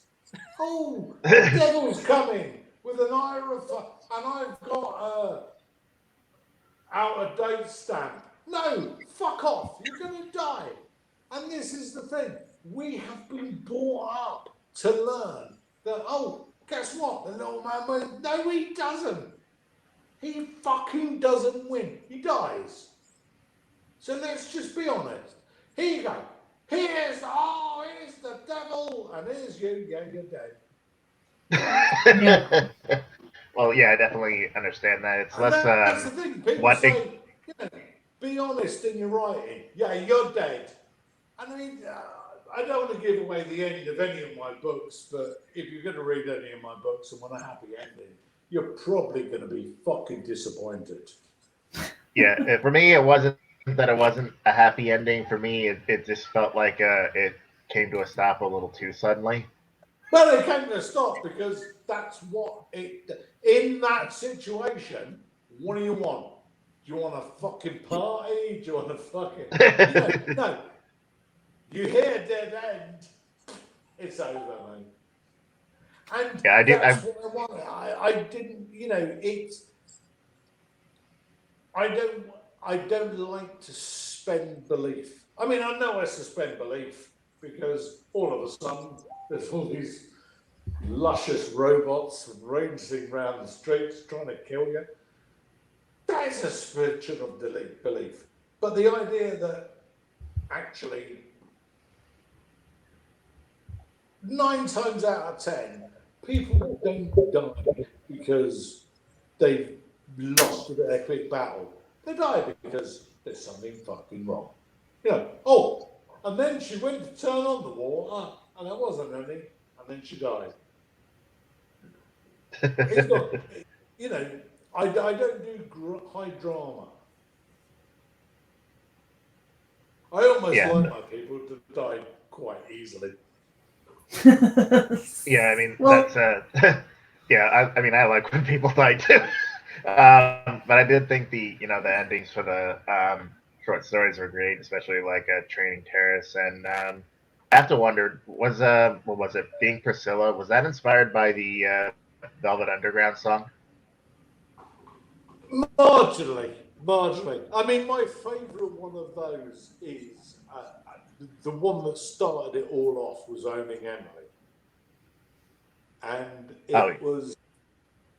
I sat in front of the telly with my missus, and a documentary came on, and they showed it was basically the birth of the sex robots, and they had these AI. Now, I worked as a technical journalist, so I understood AI, but they had this AI expert, and he said, we could make these robots talk to the people.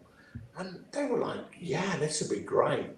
And they got this, when they finally got this AI robot with this guy who had bought dolls. He bought those weird dolls that were like, I mean, very lifelike. But they had a lovely bit with him sat by a river talking to her. And then he got hold of the hair on the back of her head and twisted her head and went, look, and twisted her head. And you think, fucking, these people are exceptionally, I mean, they're exceptional. I'm not going to slag them off. It's their thing. Yes, it's fucking mental. But then when they had this robot, and they said, and they had this guy who was an AI expert, and he said, we can make them recognize keywords and have a conversation. Now, I work within AI, and I was like, fucking, this could be great. You could actually get a sex robot to have a very long, involved conversation and understand your wants and your needs. I know how AI works, and that word recognition, it could be, hello, how are you? Yes, I'm very well. Oh, do you like the red wine? And it could recognize red wine and go, oh, this person must be cultured. So anyway, when they finally wheeled out this fucking prototype, it sat down with this bloke and he said, hello, and it went, hello, and he said, you're pretty. And she said, would you like to fuck me?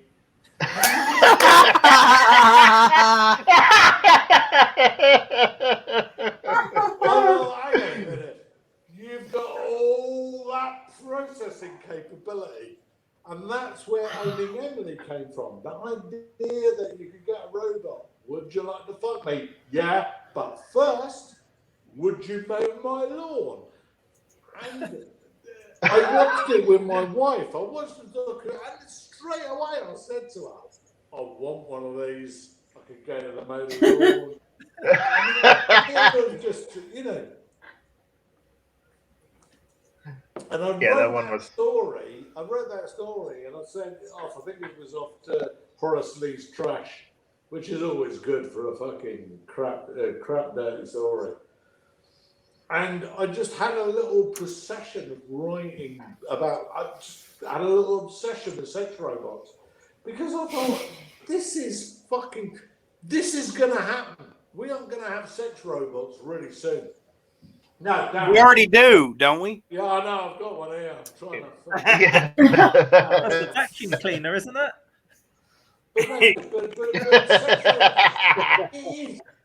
AI advances with business cases, and there is always a business. And this is the thing. This is me being serious. This is what I'm good at. Is fucking artificial intelligence journalism. Oh yeah. We're gonna be fucking these things soon. And do you know what? We won't do it because we don't love our wives or our girl. We'll start doing it because it's there. Yes. It's a sex robot. I'll have a go because I've never done it before. Once you've got your sex robot, what you can do with it? And that's where Owning Emily went with me. Getting out of the motor lawn. And then that idea of actually, if you could form an attachment with your sex robot,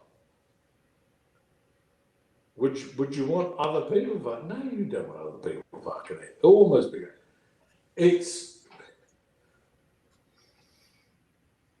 anyway. That was that. Feel free to opine at length about sex robots. Oh yeah, fucking what we got here? Fucking scumbags burning up. Don't read that. That's horrible. That's horrible. Well, we're excited for the next thing you're coming out with. Is this the next thing, or are you going to release something else after Dog Food? Today, Dog Food. Yeah. Mm-hmm. Which I do believe Sean's read. Yeah. I think he's wrong. Like I said, it's brilliant. Sean, can you be on here with you? Can you give us a little synopsis of it, Sean? Yeah. So it's about a chap who comes back from his trip to the Algarve, and once he hits passport control, things turn into a somewhat waking nightmare. I don't want to give too much of it away because you really do have to read it. But I will. If you ever read Kafka's The Trial, as a very good reference, I think. Interesting. Very interesting. Peter, you said something earlier about kind of growing up with these big, long epics. Do you ever see yourself writing like a big, long Dostoevsky-esque or kind of a, Finnegan's Wake type thing, or Finnegan's Wake. Oh, Oh, fuck dear. no. Not.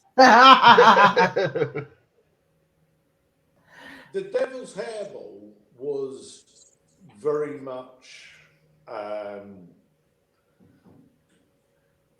aimed at that. I suppose for me, that Cervantes and very much Voltaire type thing. That I love that idea of somebody inadvertently going on a crusade, if you like. Victor in it is an everyman. He gets drunk. He commits an act of sacrilege. He molests a statue in a cathedral during a religious festival. He brings upon himself a curse because of that, whereby his wife and child become the devil's hairballs. And realizing the satanic nature of their affliction, he goes to the local monastery to try and find retribution, and they confirm, yes, indeed, this has been brought about by your perverse behaviour, and you need to go on this quest to recover these stolen artefacts. And that is, it's indulgent. I'll say that. As a writer, it was indulgent. It was round about every time you thought, are we nearly finished? You thought, nah. Dive in a little bit more. I understand for people who don't understand the saga type thing, it can be a little bit much. Yeah. But it's very much, and I've also had people, although nobody's adversely rated it, people say they didn't like him, but he's an everyman. He's not a superhero. He's not anything clever. He's almost like a guy, just a normal bloke, almost a backward bloke who's been pushed into it, that just doesn't want to face the problem. He doesn't want, and he's pushed onto this big adventure to try and solve something, and he just doesn't want to do it, and he's got no confidence in himself, and he gets hooked up with some various people that really he doesn't like, and it's horrible for him. He's having a really horrible, torrid time. But he meets a one-legged whore, a talking dog, an attack nun, and he gives it a go. And that's it. It's all about giving it a go. So, yes, I don't want to say what happens, but yeah, ultimately, Love it. It's the book that I wanted to read when I was a child. It's not a child's book by any means. Just say that. But Not yeah, like you fucking can then, which is for 12-year-olds. It's an adventure. It's a Don Quixote of the terribly masturbatory, drug-taking weird age. But yeah, it's that kind of, it's Voltaire with bum sex. That's fantastic. I actually just bought a copy of Devil's Hairball today, so I'm even more excited to read it now. Thank you for that description. Were you going to say something, Sean? No, you just made it sound really, really good. I know, didn't he, man? Oh my god. Don Quixote with butt sex, wasn't it? Yeah. I love the form of the epic, and I think that the specific kind of catharsis of the epic, especially with the typically unwilling hero, I think is really invaluable. and just like it. It's a device that never goes out of style, you know. Those are the most important books for the human being to write, I think, honestly, at the end of the day. Oh, the unwilling hero never goes out of style. He's just like, what the fuck? I think that's the thing. I don't think I write heroes. I don't think I have heroes. I have people who are kind of dragged into shit they don't want to do. Yeah, I was. But end it there. I haven't got anybody else. Yeah. Yeah, no, it's interesting. I was thinking earlier today about how it seems like the books on Godless really do fall into two categories, and one of them is the kind of the unwilling guy gets swept up into some crazy shit kind of scenario, and the other one is almost like let's say serial killer or mass murderer as superhero archetype, which is kind of the thing that Sean and Simon are working with a lot. So it's interesting. It's like a postmodern, post superhero form of literature where you have like these characters who are almost reactions to the super powered. So you have a lot of Joe Everyman protagonists and very poor gutter punk type protagonists. And then on the opposite end, you have like these super powered, like monster demon protagonists who just like go around raping and murdering. But you very rarely in this fiction, I think, see a hero, certainly not a successful hero. I loved the protagonist of God of Wanking, but yeah, I wouldn't call him successful. It's interesting. Yes, sir. I'm going to let you answer this for a minute because for two reasons. Number one, I'm going to go for a piss. And number two, I'm going to get another beer. Okay. So off you go. I'll do my best. There you go. Sean, how are you? We're so glad that you're here. We appreciate you coming on. Yeah, man. It seems like we've had your guys' ears for almost 2 hours now, so we're it's probably kind of strange, really, because I'm obviously used to watching these podcasts. How it's kind of like the fourth wall has come down, or I've sort of stepped into the movie and I've sort of forgotten that I'm actually a participant in it. Yeah, man. Somebody actually watches these. Yeah, That's great. Yeah, it's very strange.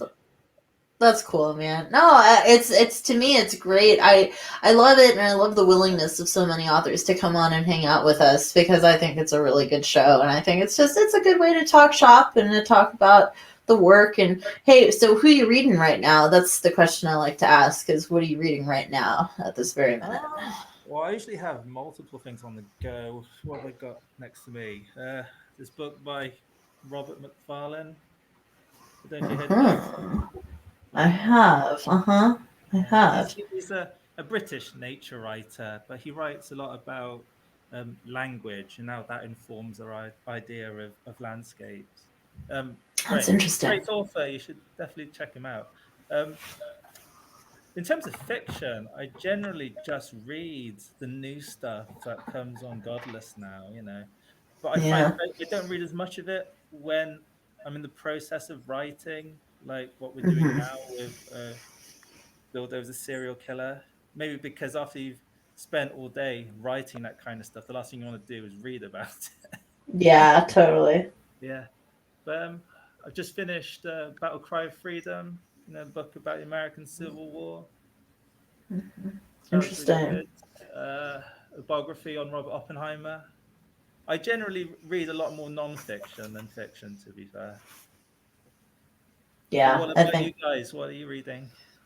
Yeah, let's have Ben go first. What are you reading, Ben?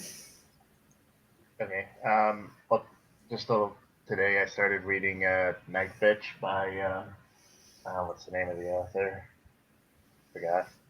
Hold on. Bring up my Goodreads.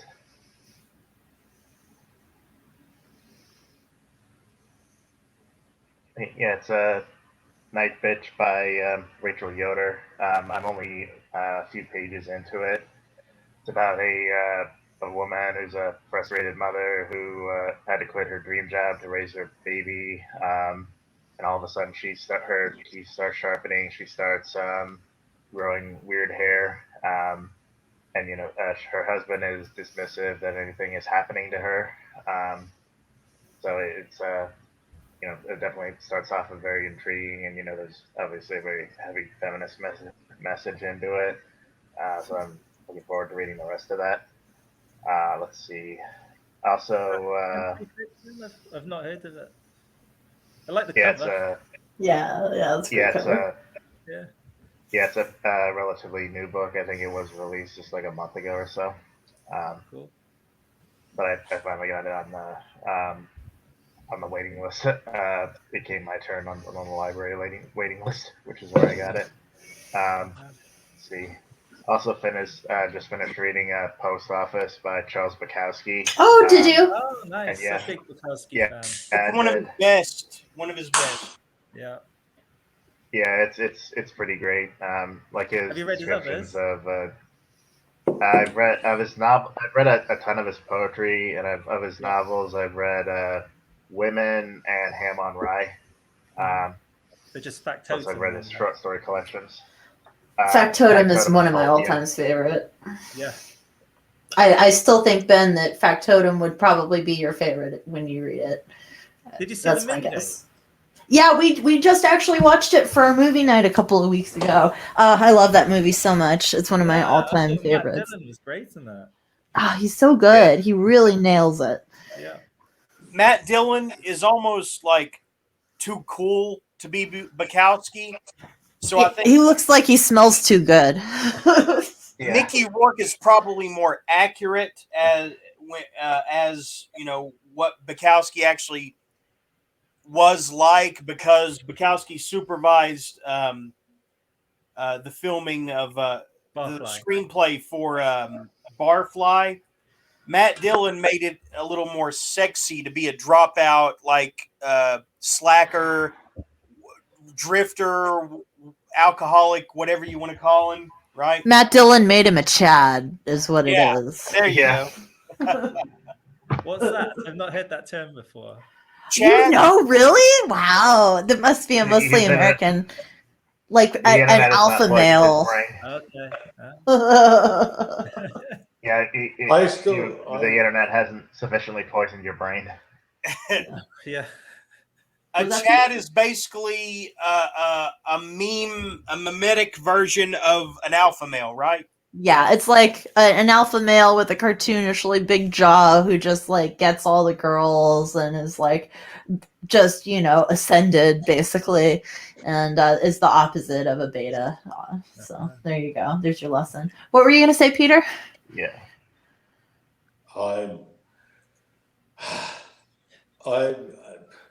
It's difficult because I love Bukowski, but I hear all the joy of him, and then I think about the less quoted things where he talks about bleeding out of his arse and the psoriasis and the fucking deprecation. And do you know what? I'm not, any of you know, I'm not putting down drinking, but Bukowski has two sides. And to me, his more tender and beautiful side is the dirty side. It's the side that reminds you that there is no life beyond that. And to me, that's what is missing in so much of this. When people go, "Oh, transgressive fucking fiction," it's all about the upside. No, the downside is actually what fucking counts. The downside, and I don't mean that in a mental health way, but almost in a literature way as well. The downside, Bukowski, he's great on the fucking highs, but he's also great on the lows. But nobody really talks about the lows. People don't identify that.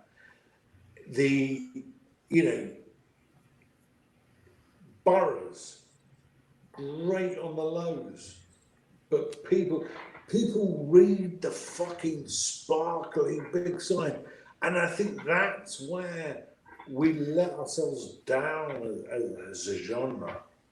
Actually, where is the humanity? Everybody can have the fucking highs. The humanity, the times you discover yourself is on those lows, on those dirty times, on that painful times. That's when you realize things. Mm-hmm. It's so true. Everybody can get fucking hammered and have the good times. And we read about those good times and we go, fucking yeah, I could almost be there. It's when they describe the low times, the bad times, that ebb. If a writer can make me feel fucking bad when I'm not bad, Yeah, I recognize them. And I'll quote a great example of this, and it's not even a book. Sunday Morning Coming Down, Chris Christopherson. I love that song. And do you know why? When I hear it, it's the only song that makes me wish I had a hangover. I haven't got a hangover. I listen to that song and I want to have a hangover. And that, to me, is the art. Bukowski could do it. Yep. I feel like anybody could, and you get all these people who go, "Oh, I've written a book. It's all about drugs." Now, I'll be 100% honest with you. You can't tell me much about drugs. Yep. I've written a book. It's all about drugs. It's all about this. I've been through decaf. I've read this. I've read that. And I read it, and I think you ain't even fucking gone close. The people who convince me that they know about drinking, drugs, misery, love, sorrow are the people, and this is it, it's down to life, it's down to life, the people who can describe the fucking down, that misery, that horrible thing. If you understand the horror of losing someone you love, if you understand the horror of surviving something, then you understand it. Bukowski, for me, did it, but not for the reasons that, I hate to say it, that a lot of people there have talked about. Bukowski has that, sorry, I've just realised I've just slagged you all off, but Bukowski has that, there's that underbelly where you can feel uncomfortable. And if there ain't that underbelly where you feel uncomfortable, it's not real. Because nobody, and I challenge you to find me, anybody who's ever taken drugs or got absolutely hammered in this life who hasn't had that fucking horrible. You know what? I feel like, yeah, I totally agree. I don't know. I feel like Factotum is a very depressing book, but for me, when I was very poor and living in Tucson, it was like by far the most comforting book too. What were you going to say, Jeremy? Well, I was just going to say, I get what he means about how, you know, your worth as a writer depends on how you describe the downs, because, you know, I've felt passages flow. I know I'm not in anyone's league as a published author. I've had a few, 2 or 3 short stories published, and that's about it. But the passages have flown out of me when I'm in like a drug-induced euphoria, you know, but when I don't have anything, I can't produce anything, you know, of any, you know, literary merit. And so for somebody to be able to plumb the depths of their being when they don't have any euphoria or any type of, you know, joy to draw from, and to use their misery as fuel and still love the process, that does get my respect, because yeah, I haven't mastered that whole, you know, writing when you don't have any drugs handy, or any substance left. I haven't been able to master that myself yet. I feel like I can't go on when I don't have anything. So, yeah, I get that. That's why you It's got to not- work it in your it's not- schedule. Mhm. It's not about alcohol or drugs. It's about Nope. being able to openly agree and openly talk about when you're at your lowest. And we've all been, even if you're not, we've all been at our lowest. We've all pissed ourselves in a fucking car park, or we've all done something wrong. But it's, During a Shakespeare play. it's being able to, if you can't embrace that, I don't think you can fucking write anything. Yeah, that's what I really enjoyed about Post Office. Bukowski was really good about describing the degradation a kind of repetitive job does to you. Yeah. Like just like the scene where one guy who's like an exceptional worker just like all of a sudden for seemingly no reason just has a breakdown and quits on the spot. Or like toward the beginning where he has this like mean spirited supervisor, and he even goes to like the HR or whatever and says, this guy's a fucking sadist, and the HR guy just yells at, they're an exceptional supervisor, get out of here. And later that, and like he's there's like another like supposedly exceptional employee who's a carrier, and he gets busted for stealing money out of the mail, and Bukowski like sort of Chinansky gets his revenge on the guy by just going up and said, "Hey, where's your exceptional worker today?" And just and like doing little things like that just to get back at like the assholes who you have to listen to on a daily basis. Yeah. And Yeah, there's a lot of funny moments like that. And there's a lot of funny moments like the time where he falls asleep and a Christmas tree falls on him and the bulbs burn. Yeah, I forgot all about that one, man. There are a lot of really great passages from Post Office. I mean, like when the other mailman gets accused of being a pervert because he gives candy to kids. And then the guy has a breakdown to the point where Chinaski is going to a supervisor saying, "This man over here is sick. He needs help."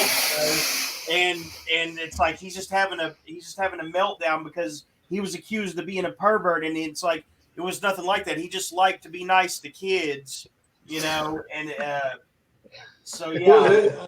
Well, I don't know whether it's in Post Office or Women. There's the point where he gets that he pulls a very good-looking woman and fucks her, and then he's laying in the bed and he goes into the bathroom and he has a wank, thinking about her, and his attitude is, well, I might not get to fuck her again. And it's one of those things that I don't know. There's so many people will write about stuff like that, but Bukowski had a way of explaining it that there's not many people. Now, Sean. Yes. Have you seen Mickey Flanagan? The comedian. Yeah, a little bit. Mickey Flanagan. There was something that he's a UK comedian. Very well. I like him. I watched a little bit of him today, actually. Sean clearly is like that. Americans and Britons.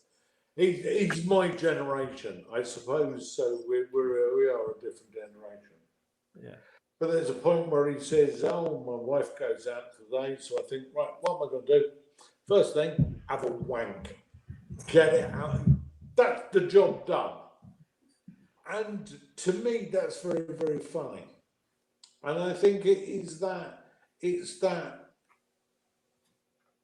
basically blokes have to have a wank. whether you like it or not, you just think, well, get it done. And I think also blokes like to plan their day. And that thing of going, right, get it out of the way. Now I can drill the walls, hang the shelves.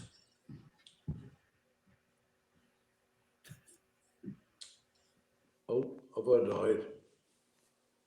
Is everything dead? Can you hear us? Hello? Hello? No, I can still hear you. Can you hear me? Yep. Right, well, I didn't say any of that then. We can hear you. What? We can hear you just fine. I don't know. Interesting anecdotes. Sorry?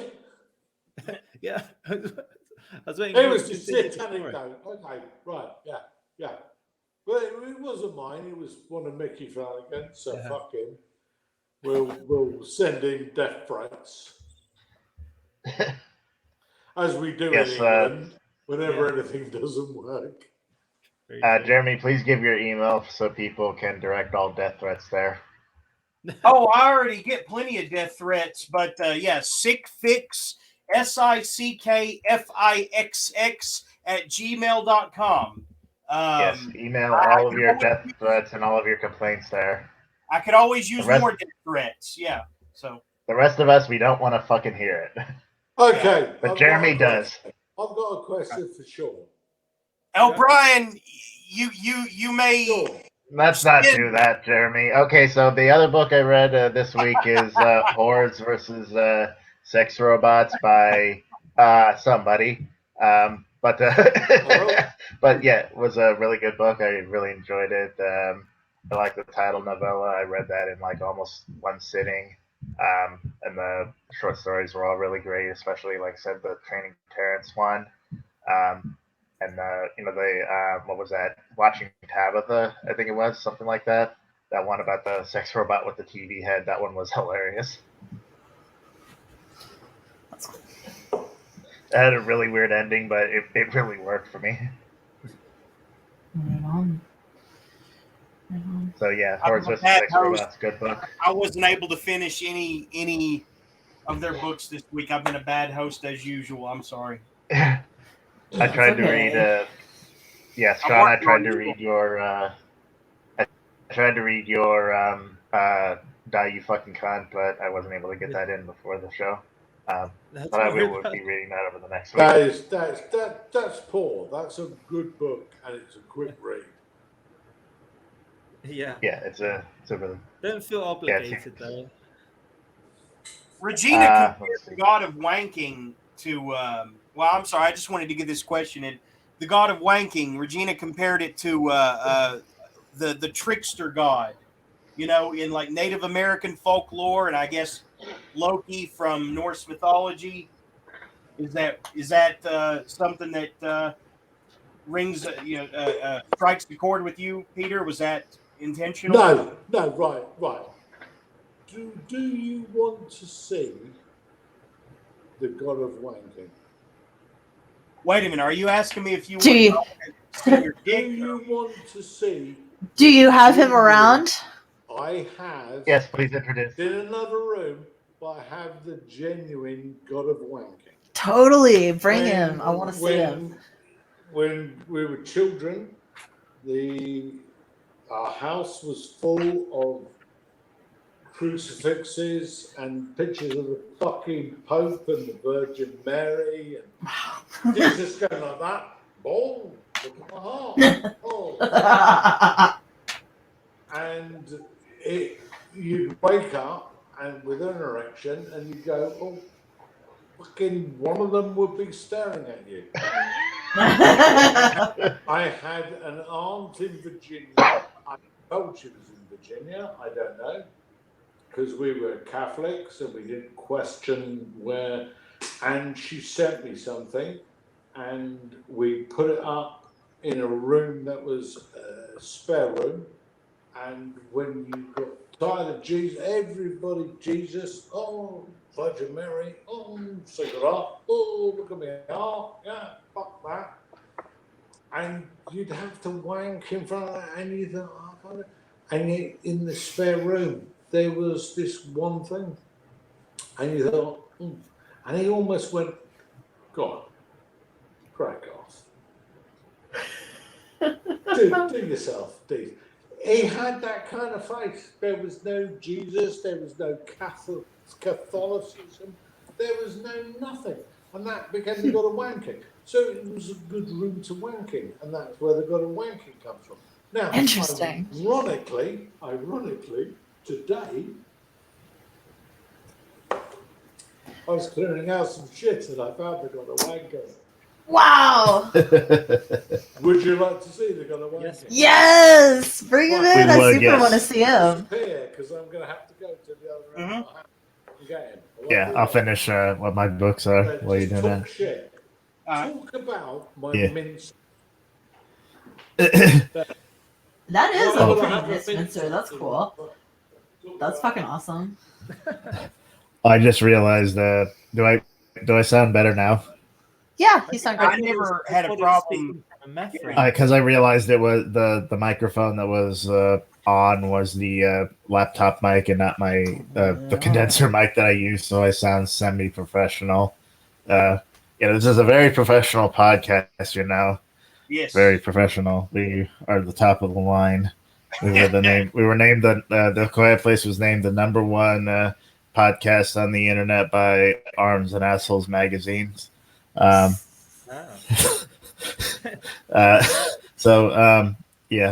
very proud. I have it framed right in my living room, It must not have which been is a my very entire serious apartment. magazine, Yeah. Well, he's back, so I'm so show us the ready. God of wanking, please. Drum roll. Well, hold on. Number one, if you think this is going to be exciting, Oh, disappointing. I think it's cool. That's You all. ready? Yep. Oh, Yeah. 3, 2, 1. Woo! Oh, neat. That's so cool. Interesting. So that's the God of wanking that's in the. Whoa. Nicely done. That's cool. That's awesome. That's interesting. So it is a truth for God, right? Right. That is, I can guarantee you, I got that when I was about 10. So Wow. it's got to be 10. Oh, there you go. Well, just take 10 off my age. Silly cunt. Yes. That's nearly 50 years old. That's so cool. That's Interesting that you just awesome. found it today to show it to us. That's Yeah. interesting timing. I can imagine it, doing that thing with its wings while someone is wanking in front of it. So you weren't joking when you wrote this about a guy who's self-conscious about masturbation, huh? That was a real phase, or what? I mean, Yes. Part of being Catholic, buddy. Yeah, sure. Yeah. I just can't believe it because I mean, like I jerked off in the middle of class one time. I mean, Oh, Jesus, Jeremy! Are you sure that you didn't get that from Ham on Rye? I want a one-on-one with you, mate. Oh, what? One-on-one with you. Okay. Jeremy. Come on. Now, so, tell me, Yes. when you were a lad, how often did you manually stimulate yourself? Compulsively, probably 10 times a day until Oh my God. I was like 27, right? Was there ever anything in your house, a picture of God, your picture of your mum, a picture of you, a picture of Patti Smith, that you couldn't face whilst you were interfering with yourself because it made you feel a bit unconscious? Do windows count? Because that Windows count? Jesus.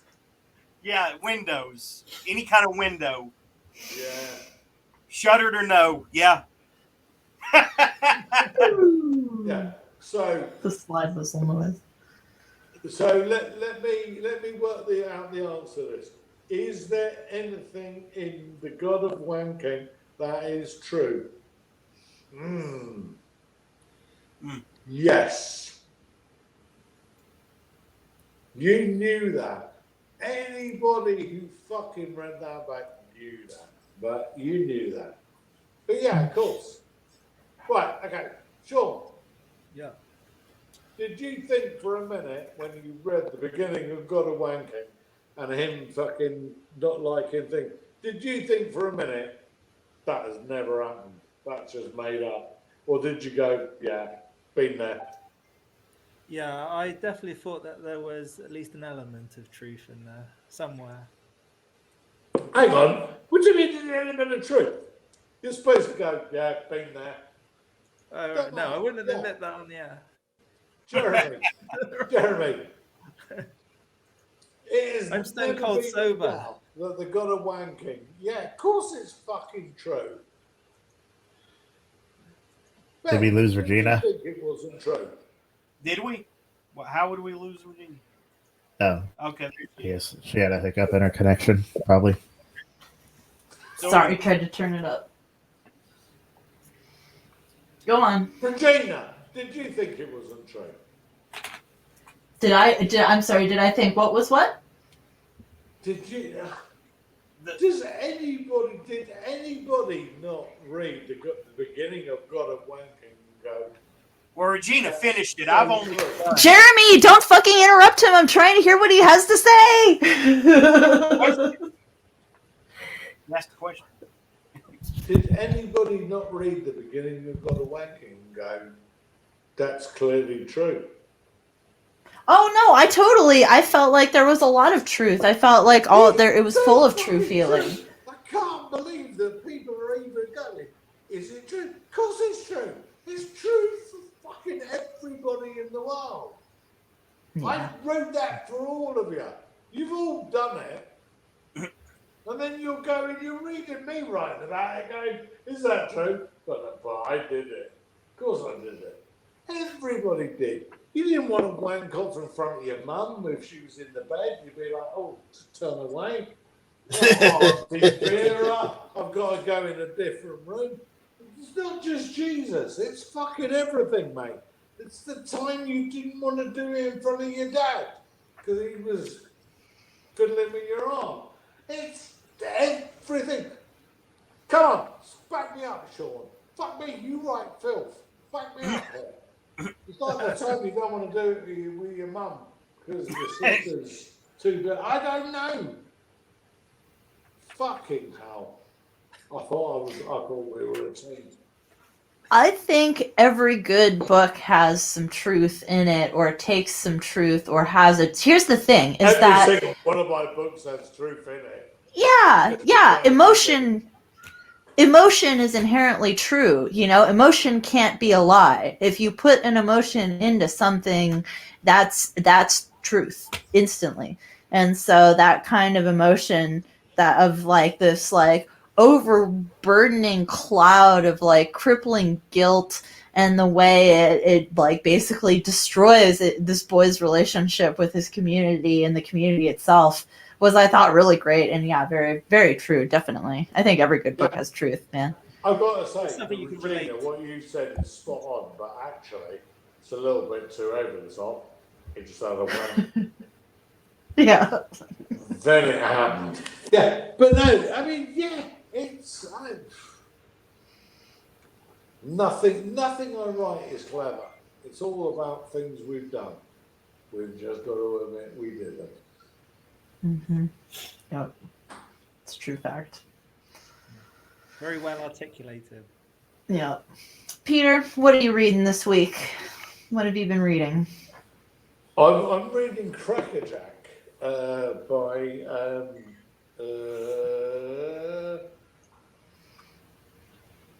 Matty Bob. It's very much set in your Jimmy Savile kind of molestation period. I do love a bit of fucking molestation. I mean, I don't partake. But I love it. Yeah, it's definitely a compelling subject to write about. A Cracker Jack with a K. That's why I'm not finding it interesting. My daughter bought me. It was my birthday not so long ago, and she bought me a Gary Glitter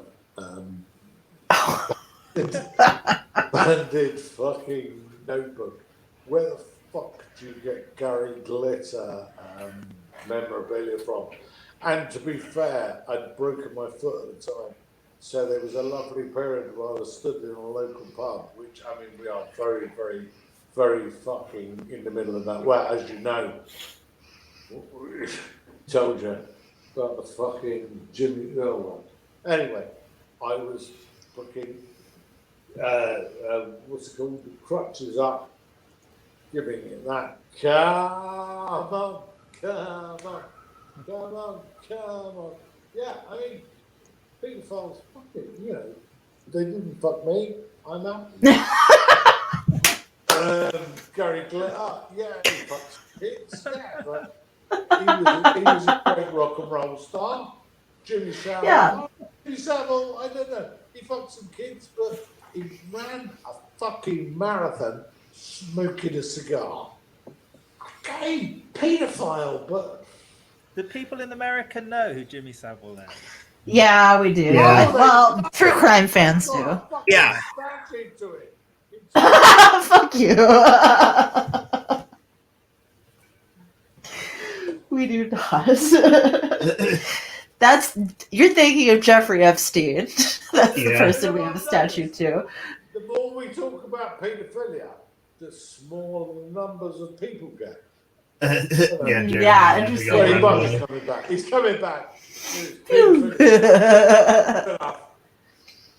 The ghost of Jimmy Savile, kicked me.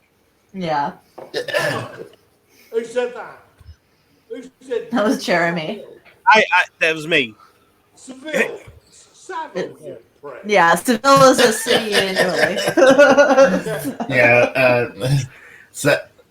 Savile, he sold his soul to Satan to, one, be able to fuck kids, and two, to be able to fuck with podcasts after he died. Didn't he brag about... Huh? He used to run marathons, and the last time I did a Halloween run with my running club, I ran as Jimmy Savile. It didn't go that well when we got into the fucking bit where all the kids were. Well, fuck them. They got elected.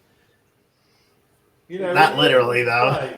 At the end of the day, I'll be 100% honest with you. When I was a kid, I would have loved Jim to fix it for me. I would have gone for that. And if the price of that had been getting fucked, I'd have gone, okay then. See, I come from a different generation. We didn't have fucking complaints. If you got fucked, you got fucked. Shut up, move on. And I'm not downplaying anything. I come from an age. This is the thing I can't kind of do. I can't go, oh, I'm really concerned. I come from an age where people go, he smacked his child. Fucking good. I know what you mean, because they never stop complaining about it. Now, you know, it's like they let it define their whole character, and I mean, they want to. I mean, I saw this guy, and I'm gonna be fucking 100% honest there. This is not my joke. This is somebody else I saw. Well, I saw this guy, and this was about 10 years ago, and this was admittedly at the time acceptable with the fucking people of London.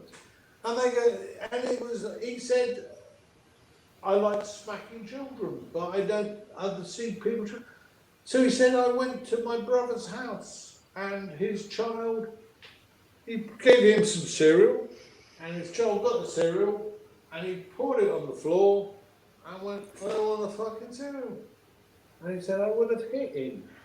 I would have hit him. He said, but my brother doesn't believe in hitting children. So all he did was said, pick that up, you fucking cunt! Yeah, I exactly. kind of fallen, although it was a joke, I kind of fallen in the midway for that. I would have shouted that at the end, but initially I would have just fucking cracked his neck.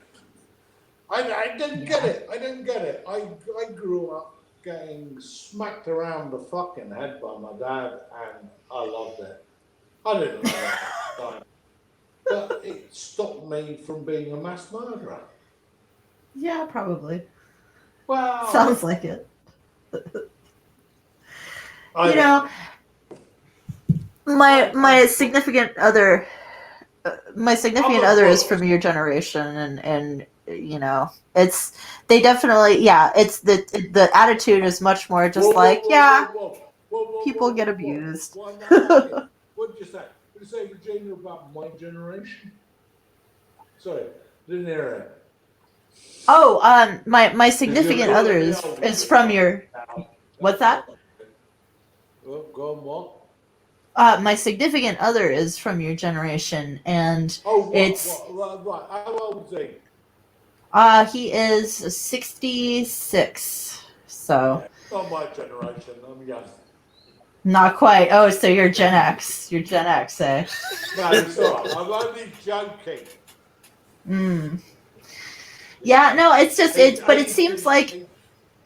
Okay, let me adjust my language. It seems like anybody over the age of 45 is used to getting the shit beaten out of them, molested on the way to school, and then kidnapped and sent to like a mine to, mine fucking lithium for 10 years before they turned 18, so they just don't really give a shit about any kind of thing abuse. I think, you know what? I think that's pretty spot on. Yeah, I mean, I got the weirdest thing. Right, let me put it this way: the weirdest thing that ever happened to me was I sat with my wife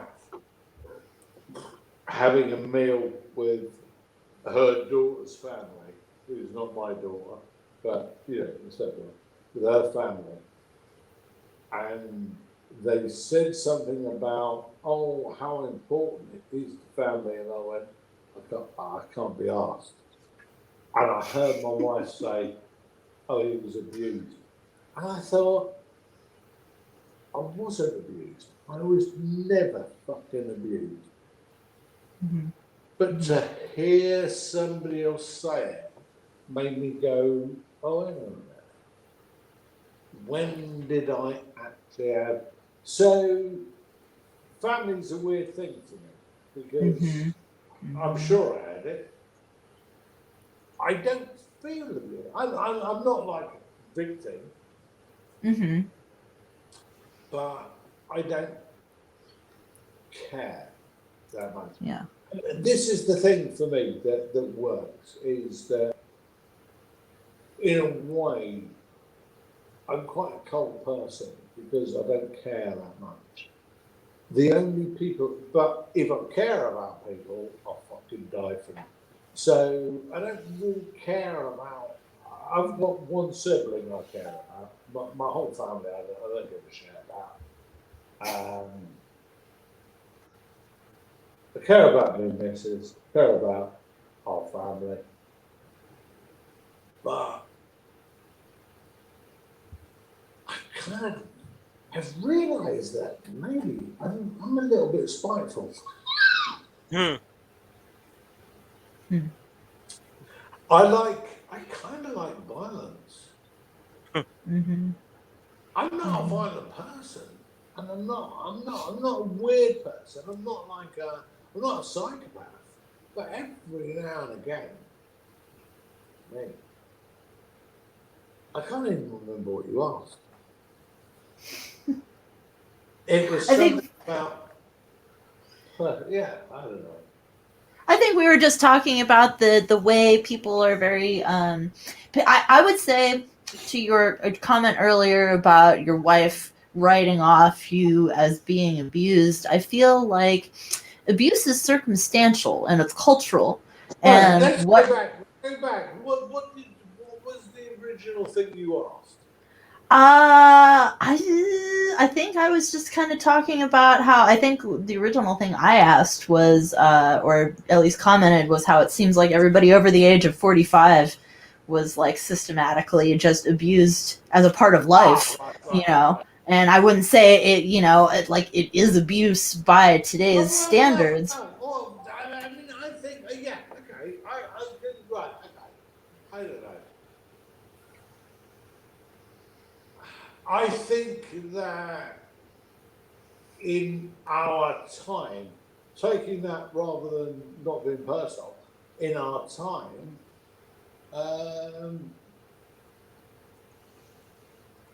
abuse was actually fucking quite common in our time. But I'm not saying this like, oh, I hate these people that go, oh, we were abused. No. In the era we grew up in, and that is really in the era we grew up in, yeah, you got battered if you were a twat. You got fucking, it was difficult, it was hard, but then again, would I change it? No, I fucking loved it. I look sometimes at the ages, and I'm lucky enough to not look back with bitterness.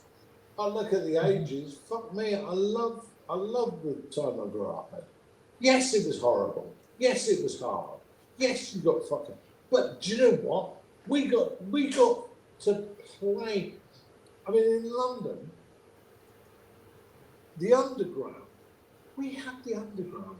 No one knew how to manage the underground. We had an underground railway, and as kids, we would just get up on a Saturday morning and go out and bunk on the train. And That's old fun. men going, got a ticket. Of course we didn't. We just run through. We could go anywhere in London. We would just disappear in these fucking rows, and they were rat holes. And you wouldn't send anybody back then down the fucking tube. But that's what we did. That was where I grew up. I loved every fucking minute of it. I loved every minute of it, every bit of that insanity. And you could pop up in the middle of the tube, in the middle of fucking London, but it would be fields. I'm old, as you keep saying. London is not what it used to be, but it was great. You could pop up in the middle of the heath. It was mad, and it was also the time that the world went, oh, we got these things, LSD, and fairings. It was a golden age. None of us were drugs. None of us were fucking idiots. It was magnificent. And it taught us all. It gave us a confidence. It gave us something. And we all wanted to do art. And I was in a band. I was in a fucking punk band. And I was in a punk band that was so good, people wanted to sign us. And the minute somebody wanted to sign us, I went, I'm leaving. Because I didn't actually want to be in a punk band, but I enjoyed being in a punk band. It was fun. That's the true punk reaction, though, is as soon as there's the sniff of success, well, that's it, They wouldn't have called you a sellout, I do genuinely believe that, I don't know, no one can tell me, but I believe I was in the golden age. Now, well, for what it's worth, I would have rather. For what it's worth, I would have rather. I mean, I love the 80s and 90s, but I almost would have rather grown up in your time just because it wasn't so soft and overly complicated like today, and just endless mental gymnastics for no real reason, And I hate it. Because I'm going to do a week. He's gonna do a wee, everybody. I think that's what All he's. right. I'll call the names. So, Sean, how do you feel about your first time here? Are you enjoying it? Yeah, it's sort of descended into a bit of a therapy session / wedding when someone's drunk uncle that you don't know comes over. That's Yes. quiet place, man. Yeah, that's our aesthetic. Thank you. That's our aesthetic Yes. for sure. Thank God you don't drink, Sean. I don't think we could deal with two peshed Brits. Yeah, I don't want you to get the wrong impression about us either. Yeah, thank you. Yeah. I'm only not drinking because it's too early and I have to work tomorrow. Oh, right, okay. Has Godless? Plus, I've only got 3 beers left in the fridge. I want to save them. I don't recall there seeing any anthologies under the Godless banner yet, but has Drew talked about doing any anthologies? Well, Huh? Yeah, they haven't done anthologies, but I mean, they're doing series, and I think they talked about doing a collaboration with Madness Heart in order to do like a printed version of one of the series. Like either, I can't remember if it's I think it's the Godless League. Mm-hmm. Mm-hmm. Yeah, it'd be great to see some of them in print, actually, in sort of paperback format, I think. Yeah, I've only read Stabberger, but I like that one a lot. Yeah. Do you? Yeah, Stabberger's funny. Do you see yourself writing? This depraved, like cult lit or whatever you want to call it, for the long term, or is there some other big story out there that maybe you're waiting to sharpen your skills before you approach? You know what I mean? Yeah, I mean, I haven't really thought that far ahead, to be honest with you. I mean, I was quite surprised more than just my parents and a few close friends actually read any of my books. But yeah, I don't really think too much in terms of how gross things will ultimately end up being. It must just be part of my sense of humor to want to do it that way. But I'm sure there'll come a time where that changes. I mean, Simon and I have already discussed maybe doing something a bit different next year. I mean, there's a slasher that we've got planned called The Swine, and we might venture into something a bit more mainstream as well. So, but we'll see. That's very exciting. Yeah. Don't want to Well, keep doing the same thing all the time, really. We know a little bit more about Peter's influences, like he mentioned Gogol, who wrote Dead Souls earlier. That's one of my favorites, and he mentioned a few others, but and the video nasties and whatnot. What about what influences you? Yeah, just in terms of movies, stuff like Evil Dead 2. Yeah. Because you've got that mixture of comedy and horror. Mm. Peter Jackson's early films like Bad Taste and Brain Dead, which I think is called Dead Alive in the States, isn't it? Mm-hmm. Yep. Yeah, so a lot of movies. Probably more than literature, I think. And stuff like cartoons and sort of British comedy, like I said before, The Young Ones, Bottom, even like Monty Python. So I think it's just a lot of different facets of popular culture that's sort of comes out from the subconscious more than being anything that I consciously am influenced by. Mm-hmm. Totally. I mean, what about you, Regina? I'm obviously you're quite a prolific writer, so I'm interested in knowing about your influences and whatnot. Wow, what are my influences? Well, I really like outsider art and punk art, so like Joe Coleman, or when it comes to writing horror, I love the Apocalypse Culture books, which are nonfiction essays, but really deal with very, out there, fringe kind of cultural topics and like fun, just like really dark stuff. It's really interesting. I love the Marquis de Sade is very influential on me. Gene Wolfe is a sci-fi author who is one of my favorites. Read Peace. Oh, did you? What did you think? Yeah, brilliant. Yeah. One of my all-time favorite books. It just makes me feel so much. It's just amazing. Describe. I've been trying to tell people about it, but I haven't been able to actually describe it to them. Yeah, it's like you open this book and it's like opening a book that becomes like this 4-dimensional model of reality.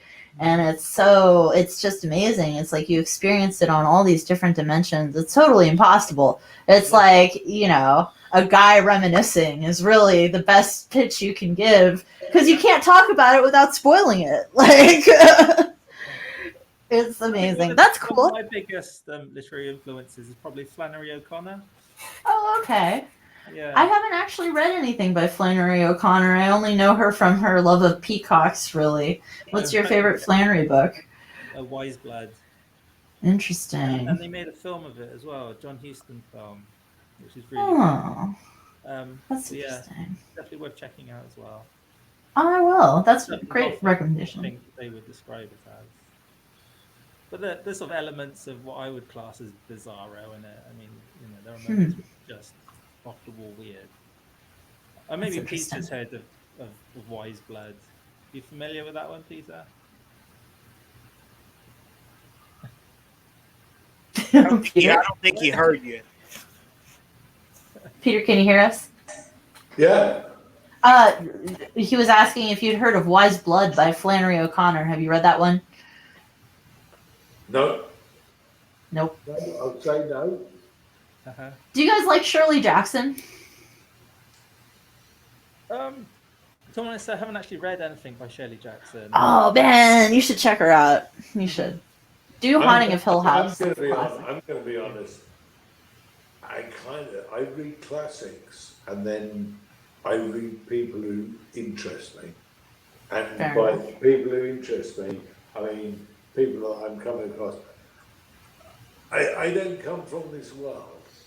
I'm just an old fucker who started writing books, and so there are people that kind of intersect with what I'm doing. So I'm almost new to this. Well, Shirley Jackson is a classic author. She hasn't been alive for a long time, but not quite that classic. Little like 40 years, 60 years. I'm kind of learning. I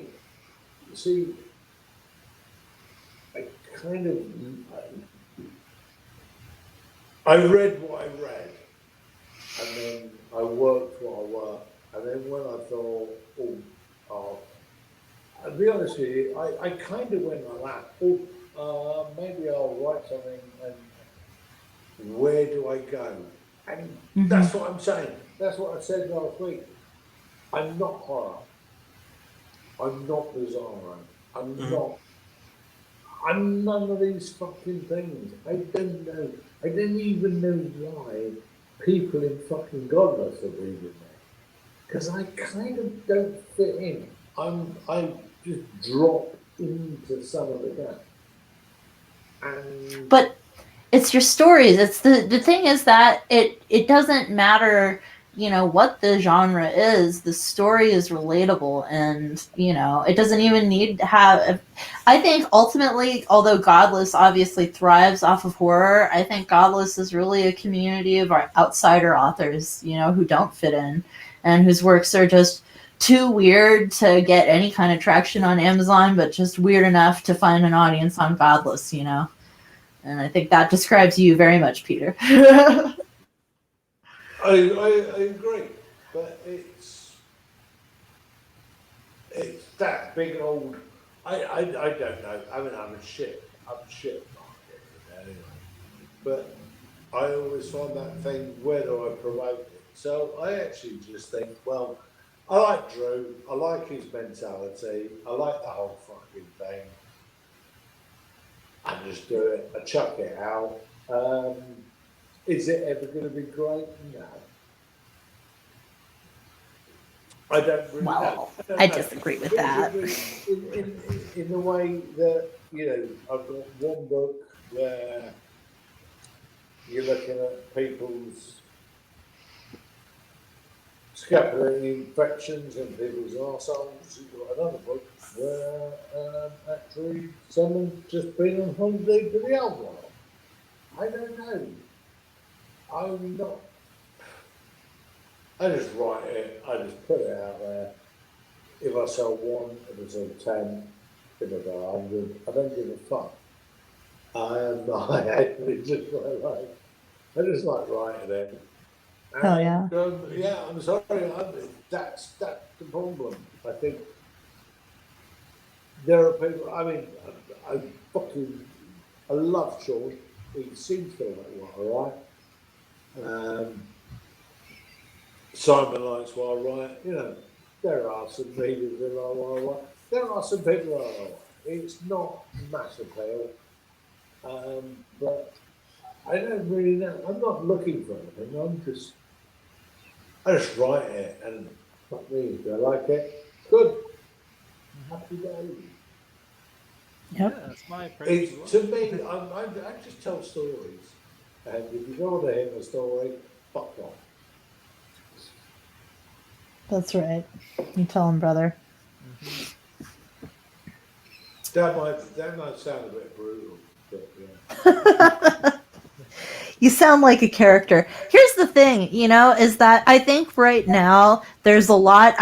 There was a Twitter thread about this the other day where somebody was talking about, how they felt they had been told to, go to Twitter. People want to know your personality. And I responded to them, and it's like, yeah, I like how people thought they wanted to know writers' personalities until they realized that all great writers have fucking terrible personalities, and then they wanna censor your work based on your personality now. Okay, let's play it's the like game. fuck. Let's play the game. Let's start with Jeremy. Okay. Right. Personality. Jeremy, do not speak. Everybody, say Jeremy's personality in one word. Oh. Oh dear. No, just do it. Jeremy's personality. Do we just In like one word? In one word. In one word. Naive. There you go. Ah. Shut up. Move on. Dum. Oh.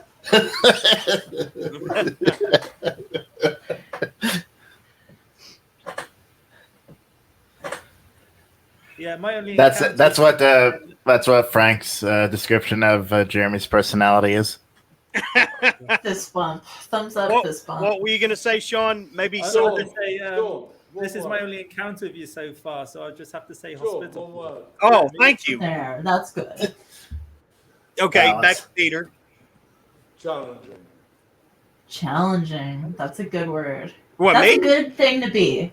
I think that's a good thing to be. Oh.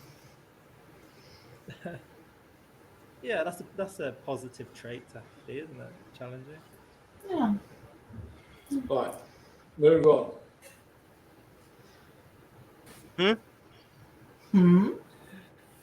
Were we just picking on Jeremy? Yeah. Where we I mean, we do that all the time. Yeah, that's true. Do I get to christen them with one word? I think you should, yes. Yeah, you should. The way you hate it. We don't hate him. We just think he's a dummy. No. Well, I think that was a really interesting process because I always feel like whatever you call somebody else, you're really just projecting your own self-perceptions onto that person. So, geez, dum-dum Ben, why are you such a dum-dum?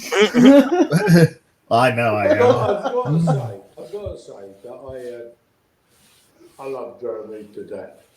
But us too. it is one of those things that you see, you go, oh, Jeremy, people go, oh, it's so many fucking things. And I thought, do you know what? I want to find some fucking dirty background cunt. But no, I couldn't find anything. All I could actually find is ooh. And it's like fucking, it's a bit like, you know, when your mum snogs an uncle and everyone goes, oh, they go, no, but did she fuck her? Ooh. And then Jeremy has this, ooh, but no one will actually say what he did. So, Jeremy, I'm going to challenge you now, mate. Okay. If it is just not ooh, who the fuck did you shit on? Yeah, I do kind of want to know this. Let's see. Bradley Sands, Jeff O'Brien, Rose O'Keefe, Kevin You have the Chamel. whole enemies list. What are you talking about? I know. Let's see. Cameron but Pierce, listen, even Jeremy, though I'm a fan. Wait. Yeah. Did you slag these people off, or did you physically shit on them? Well, I peed on someone's book. Well, but you beat on their I butt. forgot about that. Did you physically shite on them? No. Well, then it's a nothing. We'll move on. Yeah. Next subject.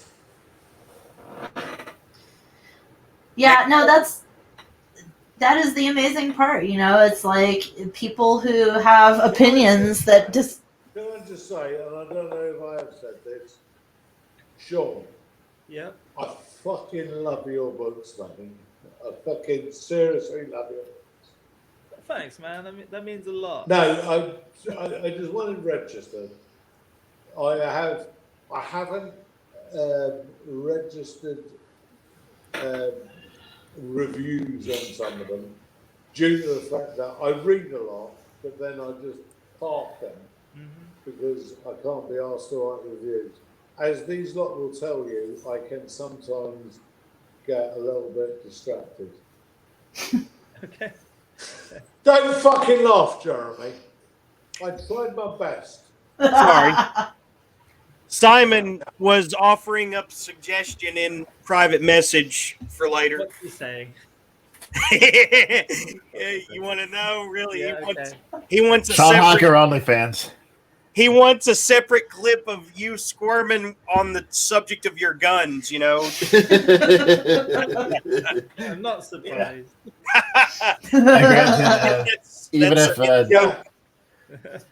Even if Jeremy doesn't clip that, just so everyone knows, you can always download this video and clip it yourself. There you go. Right. 17 inches. Oh, God. Huh? I know you guys are gonna run away with each other. Do you work out or something? Is that what he's getting at? Or I don't know. I don't know where he's got this I fixation. don't know. He's the only female fan who's interested in seeing Sean's guns, I think.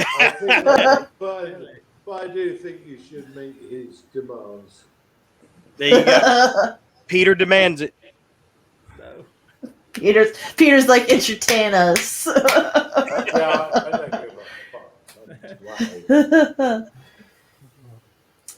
Well, it is the afternoon here and it's almost dinner time, so I should depart while there's a window before you guys have another great conversation.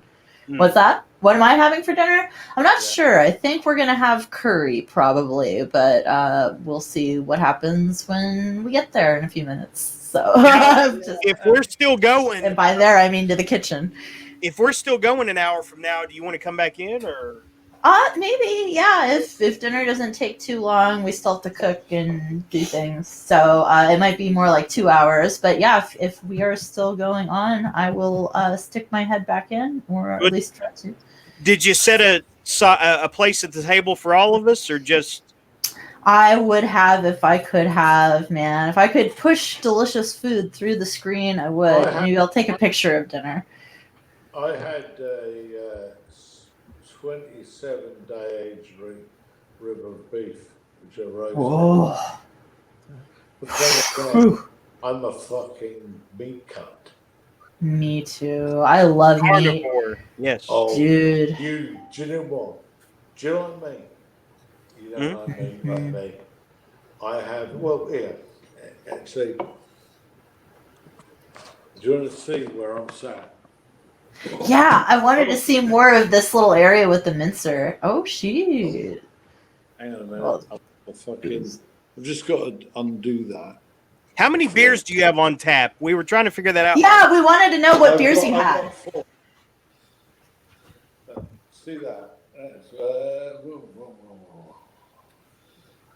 this is where I make my sausages.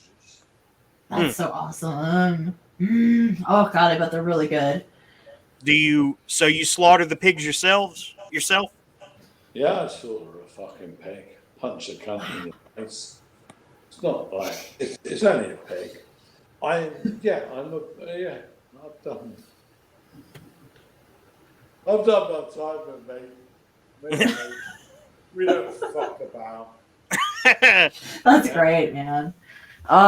Sorry to interject, but I have to make a move if that's okay. I'm not sure what podcast etiquette is, but it being midnight here and working in the morning. Is it getting late for you? Yeah. Yeah, it's midnight now. So okay. Do you want to plug anything or hype anything else that we haven't already or whatever before you go? No. Just a shout out to everyone who's read the book so far. Thank you very much. It does mean a lot more than you can ever know. Just head over to Godless or Amazon. Put my name in. You'll find stuff if anyone else is interested and has yet to read it. Mm-hmm. And the next. Sure. Yes. I'll get in touch, mate. Yes, because you're only in Gloucester, aren't you? Yeah. Yeah. Like I said, you have to come down and no, we'll have a beer. Show you the sights of the Shire. Yeah. We'll have a beer. Cheese rolling. Show you where Fred West lives. Now, nice, interesting. Yeah. Listen, mate, I come from fucking Tottenham. We've got more murders. Hell yeah. We've got more murders than you. Peter will be your appropriate adult. Isn't that what they call it? The witness to the person who takes the confessions of the killer. Isn't that what they call him? An appropriate adult. When I met my wife, she moved down to where I lived, and when she moved, literally, she came into our house and she went, "I ain't fucking living here." And I said, "Okay." And our last, you used to get like in the UK, we get these things like free fucking newspapers. Our last free newspaper as we moved out was that a prostitute's body had been found in a dustbin. The police were looking for her head. Oh, Jesus. So we didn't have her head. And where we moved to, where my missus insisted we move to, we had another free newspaper with another dustbin story, and it said, "Would the people who are using the bin for household waste please stop, because the council can just collect it for you." And I was like that to my missus, "Where's the dead fucking prostitutes?" Anyway. Christ. Yeah, that stuff happens all the time, doesn't it? Yeah. So bizarre and sad. Yeah, Fred West used to say that. Fred West. Hey, you got Fred West, didn't you? We do. Fred West. He used to say that. What was it? That the ghosts were coming up out of the basement. I kind of believe him, man. I don't know. Yeah, he was off his nut. Mm-hmm. But Rose West was just as bad or worse. Come to find out, right? Yeah. Fascinating story. Yeah. Mm-hmm. I love the fact that he's caning you on fucking Fred West. You should have that up your arse, mate. You should have that. You gotta whip out all the facts. All right, so we've had two people trying to excuse themselves, and I'm keeping them. I apologize. Sean, thank you for coming on. Peter, if you're gone by the time I come back, thank you also for coming on. We'll be back later. Fine. What, are we leaving now? I'm leaving. You can stay. You're welcome to stay, and I'll probably be back in a little while, maybe if I can. So, if you're still here when I come back, we'll talk more. Otherwise, good night. Yeah, good night. Just tell me Good night, Sean. Thanks for Sean. coming. So just us three guys now. Oh, Yes. yeah. Now that the fraud's cleared out of the room, now we can get down to brass tacks, right? We So can what's talk up? about football. I don't know anything about football. I don't either. I don't even know about football. No, don't worry about the football. I support the worst fucking football team in the world. Which is what? Tottenham. What is it? Tottenham. We wouldn't know it. We're Tottenham? Americans. Trust me, you don't fucking know it. Oh yeah, okay. Let's Okay. Move on. Move on, you cunts. I love Jeremy, the what way have you been? I love the way you guys say cunts over there. It's so much more majestic than here. You Well, but you know what? You fucking, I don't know. I was with my missus and we went to get fucking, she was hungry. Just went in a bar. Said, you got a bag of crisps? You know, it's not fucking hard. You can't. It's not hard. It's a bag of potatoes. It's not hard to understand. Have you got a bag of crisps? This is my wife, not me. I'm a fucking antagonistic cunt. But, you know, he went, what's that? No, a bag of crisps. Crisps. Do you mean chips? No, chips. Chips. No. He said, yeah, we got it. What? Ranch flavour.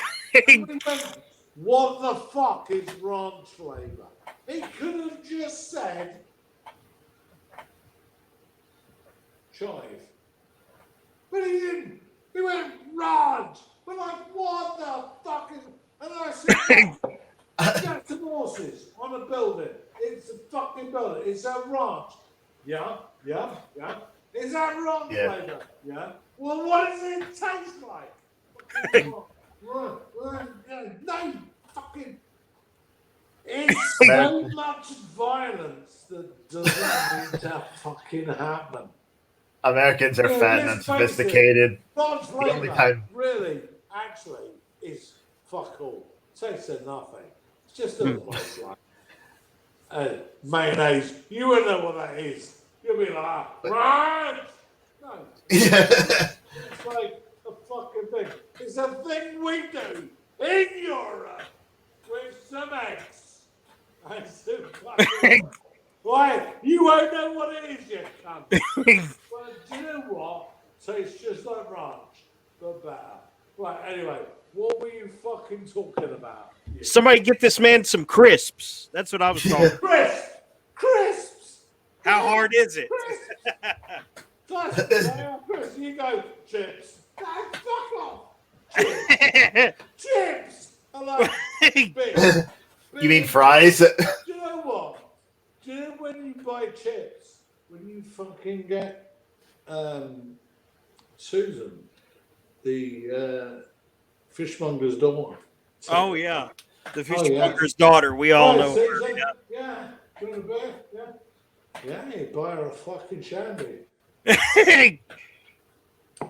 You go in, mate. Go back. Yeah, right. Well, it's like get back. She knows how to mongers up some fish, doesn't she? Back round the back of the pub.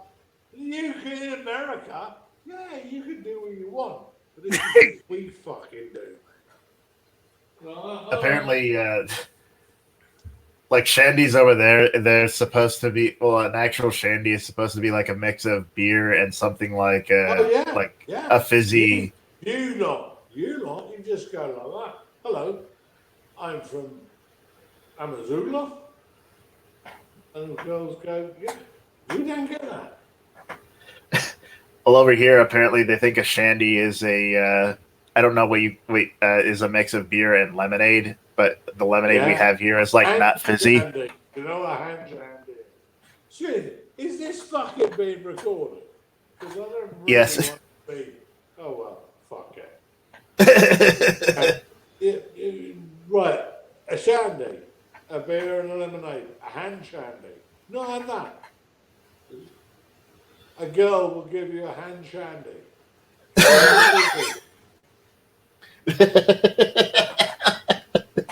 That won't work over here because our lemonade's not fizzy. You cunts haven't even got what? Hand shandy. She wanks you off. It's fizzy. Right, fuck it up. Do I have to explain everything? I don't know what a shandley is. A shandy. You know what a shandy is? Is that like a song? It's a beer. It's a beer Oh, okay. with a bit of lemonade in it. No, we call that beer here. What? No, it's a shandy. But the difference is that a British shandy has the lemonade they have over there is fizzy. It's No, carbonated. You fucking knob. Okay. Right. A shandy is a beer with some lemonade. Oh. And shandy, when you pour a glass of fucking beer and then you pour some fucking you cunts for it, you then add the lemonade. We call that Mike's Hard Lemonade here in America. No, it's a shandy. Lemonade. I thought lemonade is just a lemonade with alcohol in it. You fucking Oh, okay. do. I'm Okay. glad you do. Do you know what? I'm fucking What? over the moon. Oh, see, there's a Right. website and everything. See, look, Yeah, I'll you even. can get all the fucking websites. Right. But, See, that's what we call it in American. Mike's Hard Lemonade. yeah, That's not a shandy. There's no beer in it. It's just lemonade with alcohol in it.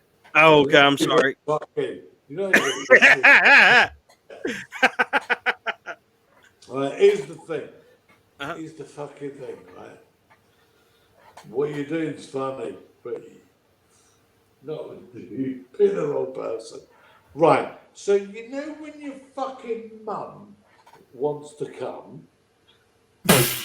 Well, no, but No, because my mom's dead. No, I'm having to fucking bring it back because you're doing that. Ooh, I'm sorry for doing the ooh thing. Back to Okay. the fucking beginning, cunt. Okay, back to the beginning. Right? You know when your mum is desperate to come? I can imagine, I guess. Well, me and you have been there. So, stop it! I'm not doing anything. Oh man, your mum is so disappointed. Are you threatening him with a Ben, knife, Jeremy? Ben, No, Ben, no. Ben, What? your mum Okay. is crying. She's fucking crying on my shoulder now. I know she does. She cries every night when she sees what I turned out to be. Right, so shut the fuck up. Mm. This is clearly not going out, is it? Not gay? Is that what you said? Okay. I'm trying real hard.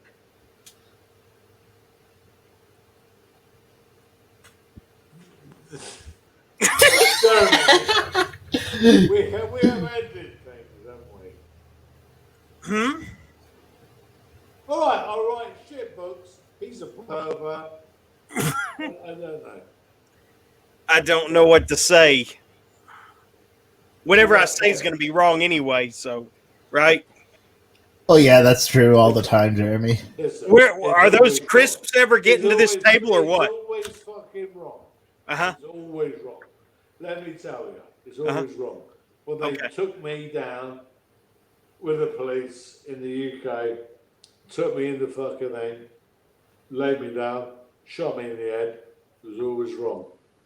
But as I said, You're still walking though, right?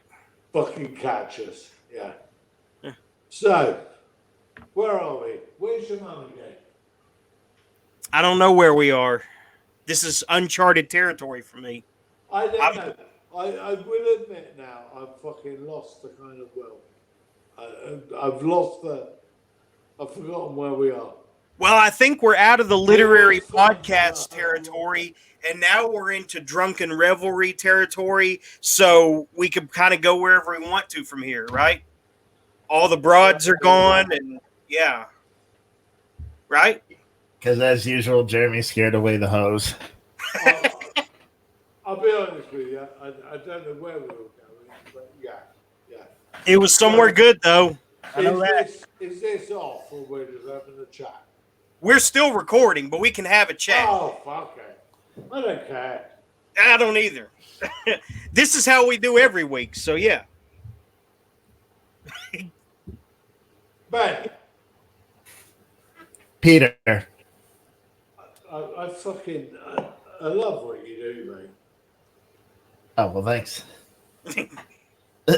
I don't know what I do, but I'm glad you like it. That right there, that's what he's talking about. I'm kind of, I don't know. I think I like what you did tonight with Sean. I think there is a fucking serious new wave coming of good people. Mm. I'm not part of it. I'm an old man. I'm just kind of sat in the background. They seem to like me, which I'm not going to fucking complain about. But I really do think there's something happening. And I think you guys need to fucking latch on to it. There is something fucking very good happening. And Greasy agrees. Mm-hmm. Are you talking about with Godless or overall or what? Overall, I think overall. Can I ask you something, Jeremy? I'm going to ask you something. Okay. Yeah. Seriously. Yeah. All right. Is this?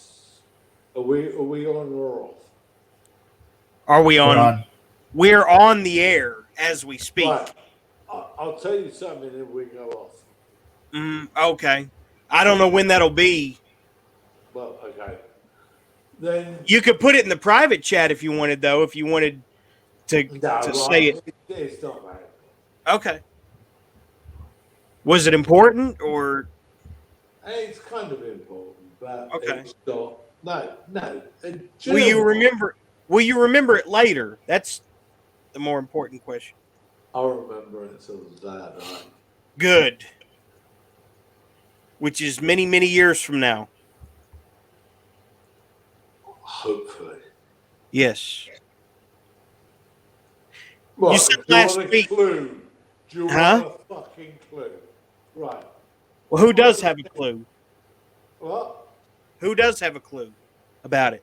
Right? Who does have a clue?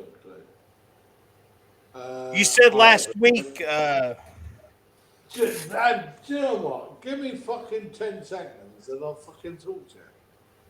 10 seconds. Got you. Give me 10 seconds off the air and I'll talk to you. Okay. I mean, I can't stop right now. It'll end the show. No, that's fine. That's fine.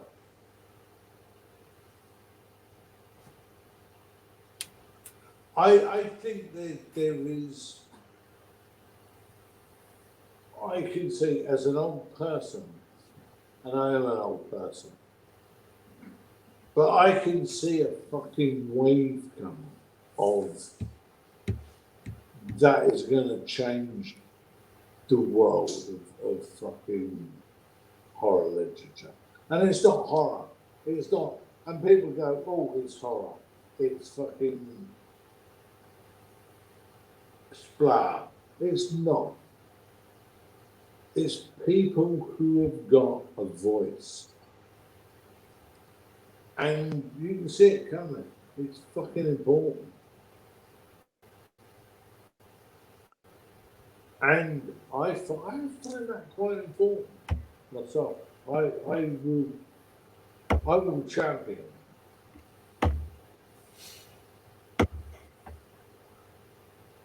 But we're gonna run out of boredom because you won't talk to me.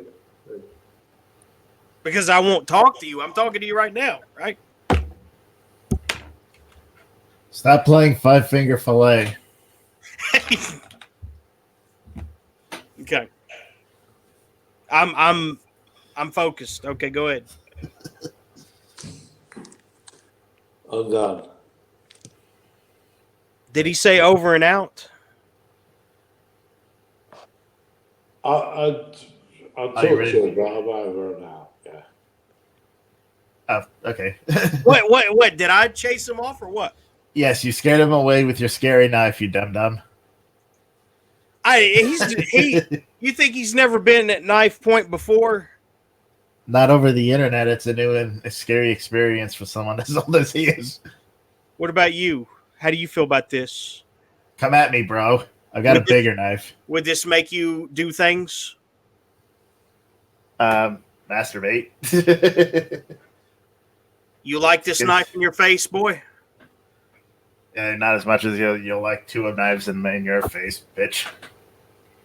How do they do that? Oh, look, I got it. You have to stab hard. That's what I was trying to do. You know what you can do to make it really stick is put your hand there. And put it through your hand. Don't put ideas in my head right now. What do you think it was he wanted to say? I don't know. I don't know how a Pesh person thinks. Is Gregor ever coming on?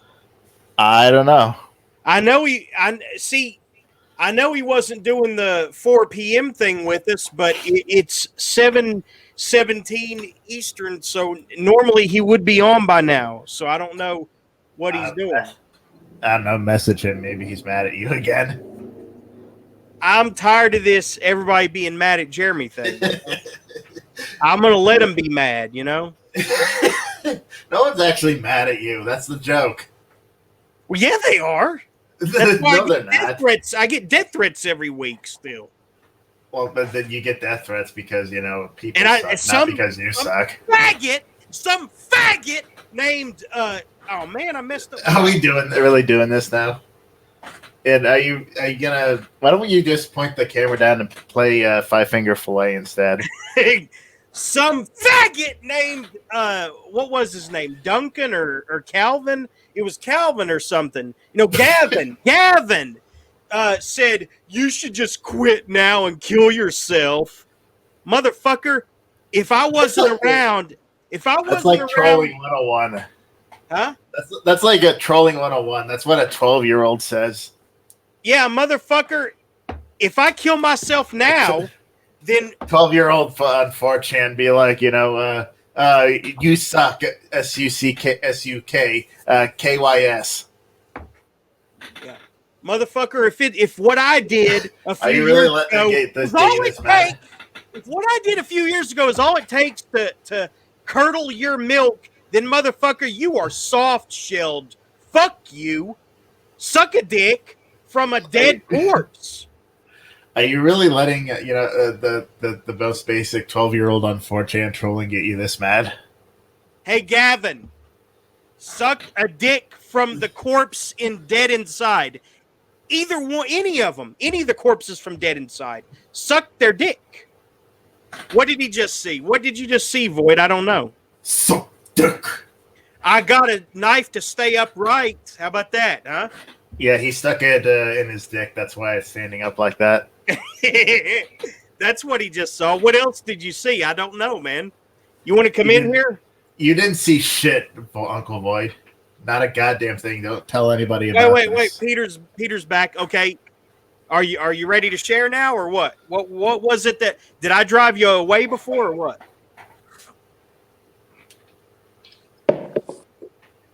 No, you didn't drive me away. Oh, okay. You were just taking a break, having a breather? I was having a moment. Oh, okay. I didn't know if I had, scared you off or done something unintentional. No. People are hard to read from my vantage point. People are hard to read. People are hard to read. In the last 2 weeks, I found out I've got some sort of brain cancer. I don't know the value. I don't know which value I have because I'm having fucking enormous tests. We will find out which one it is. I'm going to beat the fucker, or it's going to beat me. So we're in a bit of a battle. Last time, I came on. I was a bit pissed last time. At us or someone else? Yeah, I was dealing with a lot of shit, but I am not gonna fuck about, and I am not gonna fucking lose, and I'm saying this to you because, do you know what? I kind of wondered whether I should keep it to myself, and actually, I don't think I fucking should. It's my life. I don't want to be defined by the person who has it, but yeah, it's in there. So that's why I don't fucking make a joke about it, you cunt. No, I'm not. No, I'm taking it very seriously. Do you know what? Okay. I know this guy who fucking does after dinner speaking, and he's quite famous in sports, and he got invited to do this after dinner speaking just after he got over his cancer treatment, and he was known for sports. And he thought, oh my God, and he was a comedian. He said, oh my God, I've got to fucking do a joke. I can't just turn up and go, ooh. And his thing was, I've got to do a joke about cancer, but it's got to be incredible. Mm. And I thought it was brilliant because I do joke about mine, and well, it's why it kind of, I didn't want us to end that weird. I wanted you to know why it just got a bit weird. So, yeah, it's still there. And he said, I want to go and see my doctor. And my doctor said, I've got bad news for you. He said, you got Alzheimer's and cancer. I said, thank fuck for that. I thought for a minute you said I had cancer. I see what you're saying. I didn't know whether it was appropriate to laugh or not. That's funny. Yeah, we can laugh about this shit. So for those who may have missed it, the guy got a double diagnosis of Alzheimer's and cancer, and he said, "Wait, I thought for a minute you said I had cancer." Right? Sorry. So we on. This is the beginning of your next show. By the way, our other co-host Gregor is on now. Say hi to Peter Caffrey, Gregor. Hi, Peter Caffrey. Oh, he's right. cool. He's cool. I think he's your age or close. Hang on. This is the beginning of the main show.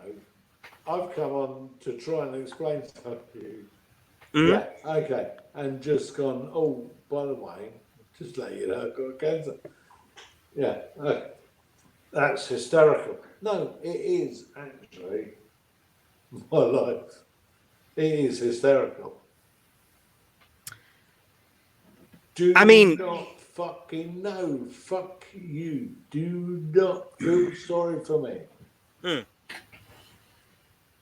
Don't take it lightly either, though. I mean, No, listen. This is a very weird thing because we just did your daytime show. mm, And I just came back on to kind of explain something I'd said. I understand. Yeah. And guess what? Yeah. I hope you all have a really good show. Yeah. I'm not bothered. Well, I am bothered. I mean, quite clearly I'm bothered. But I felt I fucked your show up. And I don't want to do that. No, you listen, didn't do seriously. I'm doing this. I'm fucking doing this all day long, mate.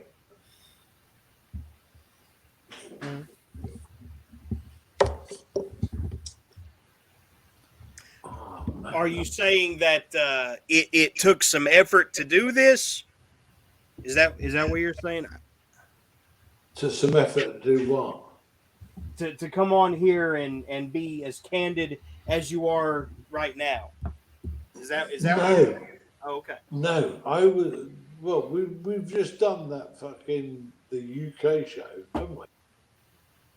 Well, we did, yeah. And I said something at the end of it that Jeremy, stop doing that when the cat's right next to it. The cat's all right. I'm sorry. Go ahead. I just said something at the end of the show. Mm-hmm. You Right. did know we were still on the air, right? Well, yeah, Okay. I didn't know. But I mean, it's not a big deal. Yeah, I've got cancer. That's it. But I haven't told many people. And then at the end, oh fucking, I don't even know why I'm fucking bothering. Well,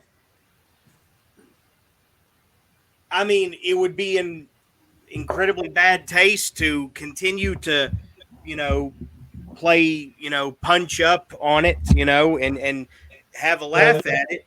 But it would be just as bad to offer, suggestions on how to treat it like we're doctors or something or therapists. So it's kind of a strange place to. Right, Jeremy. Yeah. Listen, right, number one. I said something on the other show that I didn't realise, and then it was. He did the other show with because we were Brits. It's just that line made now. And then you went, oh, we're going over the other show. I felt there was something that was left. So I thought I'd explain it to you. I didn't realise it was another show. It's not a big fucking secret. I'm not bothered. Get on with your fucking show. I'm not that fucking bothered. I'll do it with my own life. Don't worry. But I'm very sorry that I mentioned that because I didn't think at first we're discussing this in public and it shouldn't be. It was literally as we ended the fucking last show you did with us. I said something that I shouldn't have said, and then I tried to say it shouldn't say, and it spilled over into the show. Do you want me to try to edit out? I don't give a fuck. I don't give a fuck, mate. Okay. Yeah, I got fucking cancer. It's not like a horror. It's just life. Please get on with your show. Have a fucking lovely time. I hope it's fucking brilliant. I loved the one we did. It was an honor. It was just that I don't know. It just something weird came out there. Just came out that I had cancer that no one's told anyway. Anyway. Well, despite that, I hope you were still able to have a good time. You know, I hope you didn't regret it in any way. Hey, listen, I loved it fucking death, and it wasn't even you. I said something to somebody else. Just get on with your fucking show. I'm waiting to watch it. Okay. Okay, well, Thank you. Go buy Peter Caffrey's books on godless.com. Yes. Hordes versus Sex Robots, and the latest one, God of Wanking. Oh, Dog Food is his newest one. Dog Food and God of Wanking. What are you working on now? I've got a fucking. I've been working on. Funny you ask.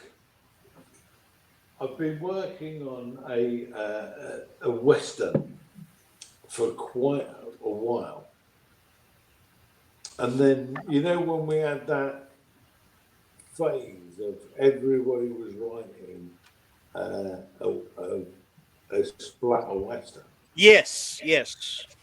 Well, I shelved my western then because my western wasn't a splatter western. I was working on it because my dad used to love westerns, so that was what I was going for. And I just thought, right, as soon as everybody started writing splatter westerns, I thought, I don't want to get in that. Some of them were really good, but I just didn't want to get in that fucking mess. So I put it to one side. So I think that's what I'm going to be doing next 6 months. But anyway, you guys, get on with what you're fucking doing. Okay. All right. Thanks for coming, Peter. If it means anything, I'll keep you in my prayers. I mean, No, fuck that. okay. Fuck that. I'm beating this shit. I'm beating this shit. Beat it then. Beat the fuck out of it. Yeah. I know you don't want sympathy, but I mean, I'm trying to treat it. I'm not trying not to take it lightly either. So. Listen. I've been a cunt all my life. If it destroys me, then it destroys me. I really, oh man. Maybe we're talking about it too much and making you think about it more than you should. It's not that. It's just that we had a lovely fucking hour of whatever. With 3 hours, actually. We had 3 hours of a great discussion. I didn't realize it at the time. We never went fucking nowhere. Well, it was still good, though. It was a good discussion, I thought. Yeah, listen. This will not define me. This will not fucking be me. As far as I'm concerned, man, I'm behind you guys. I love you guys. I'm fucking behind everything. This is not me. Do not define me by this shit, because I will destroy this. And I don't think we could. Or it will destroy me. But I don't think we could. I don't think we could use this to define you if we wanted to. I just want to have a fucking laugh. Yeah. Well, you've already displayed more entertainment value and charisma than some guests, who are more about building a brand than actually being an authentic human being. There are a lot of authors who just want to build a brand, and thankfully, you're not one of those. So, you know what I mean. Get on and do your program, man. Okay. Okay. All right. See you later. Program. I'll log out, and I'll love you forever. Thank you, friend. Feel Thanks free to a lot come for back coming, sometime. I'll Hopefully, listen. Gregor comes back. Alrighty. All right. I don't know what to is do with. Regina. Is Regina back? No, Gregor was in and out a few times, and I don't know if he just felt like he was on the spot or what, but he disappeared again. So I'm reading Neil right now by Simon McHardy and Sean Hawker, who was on earlier.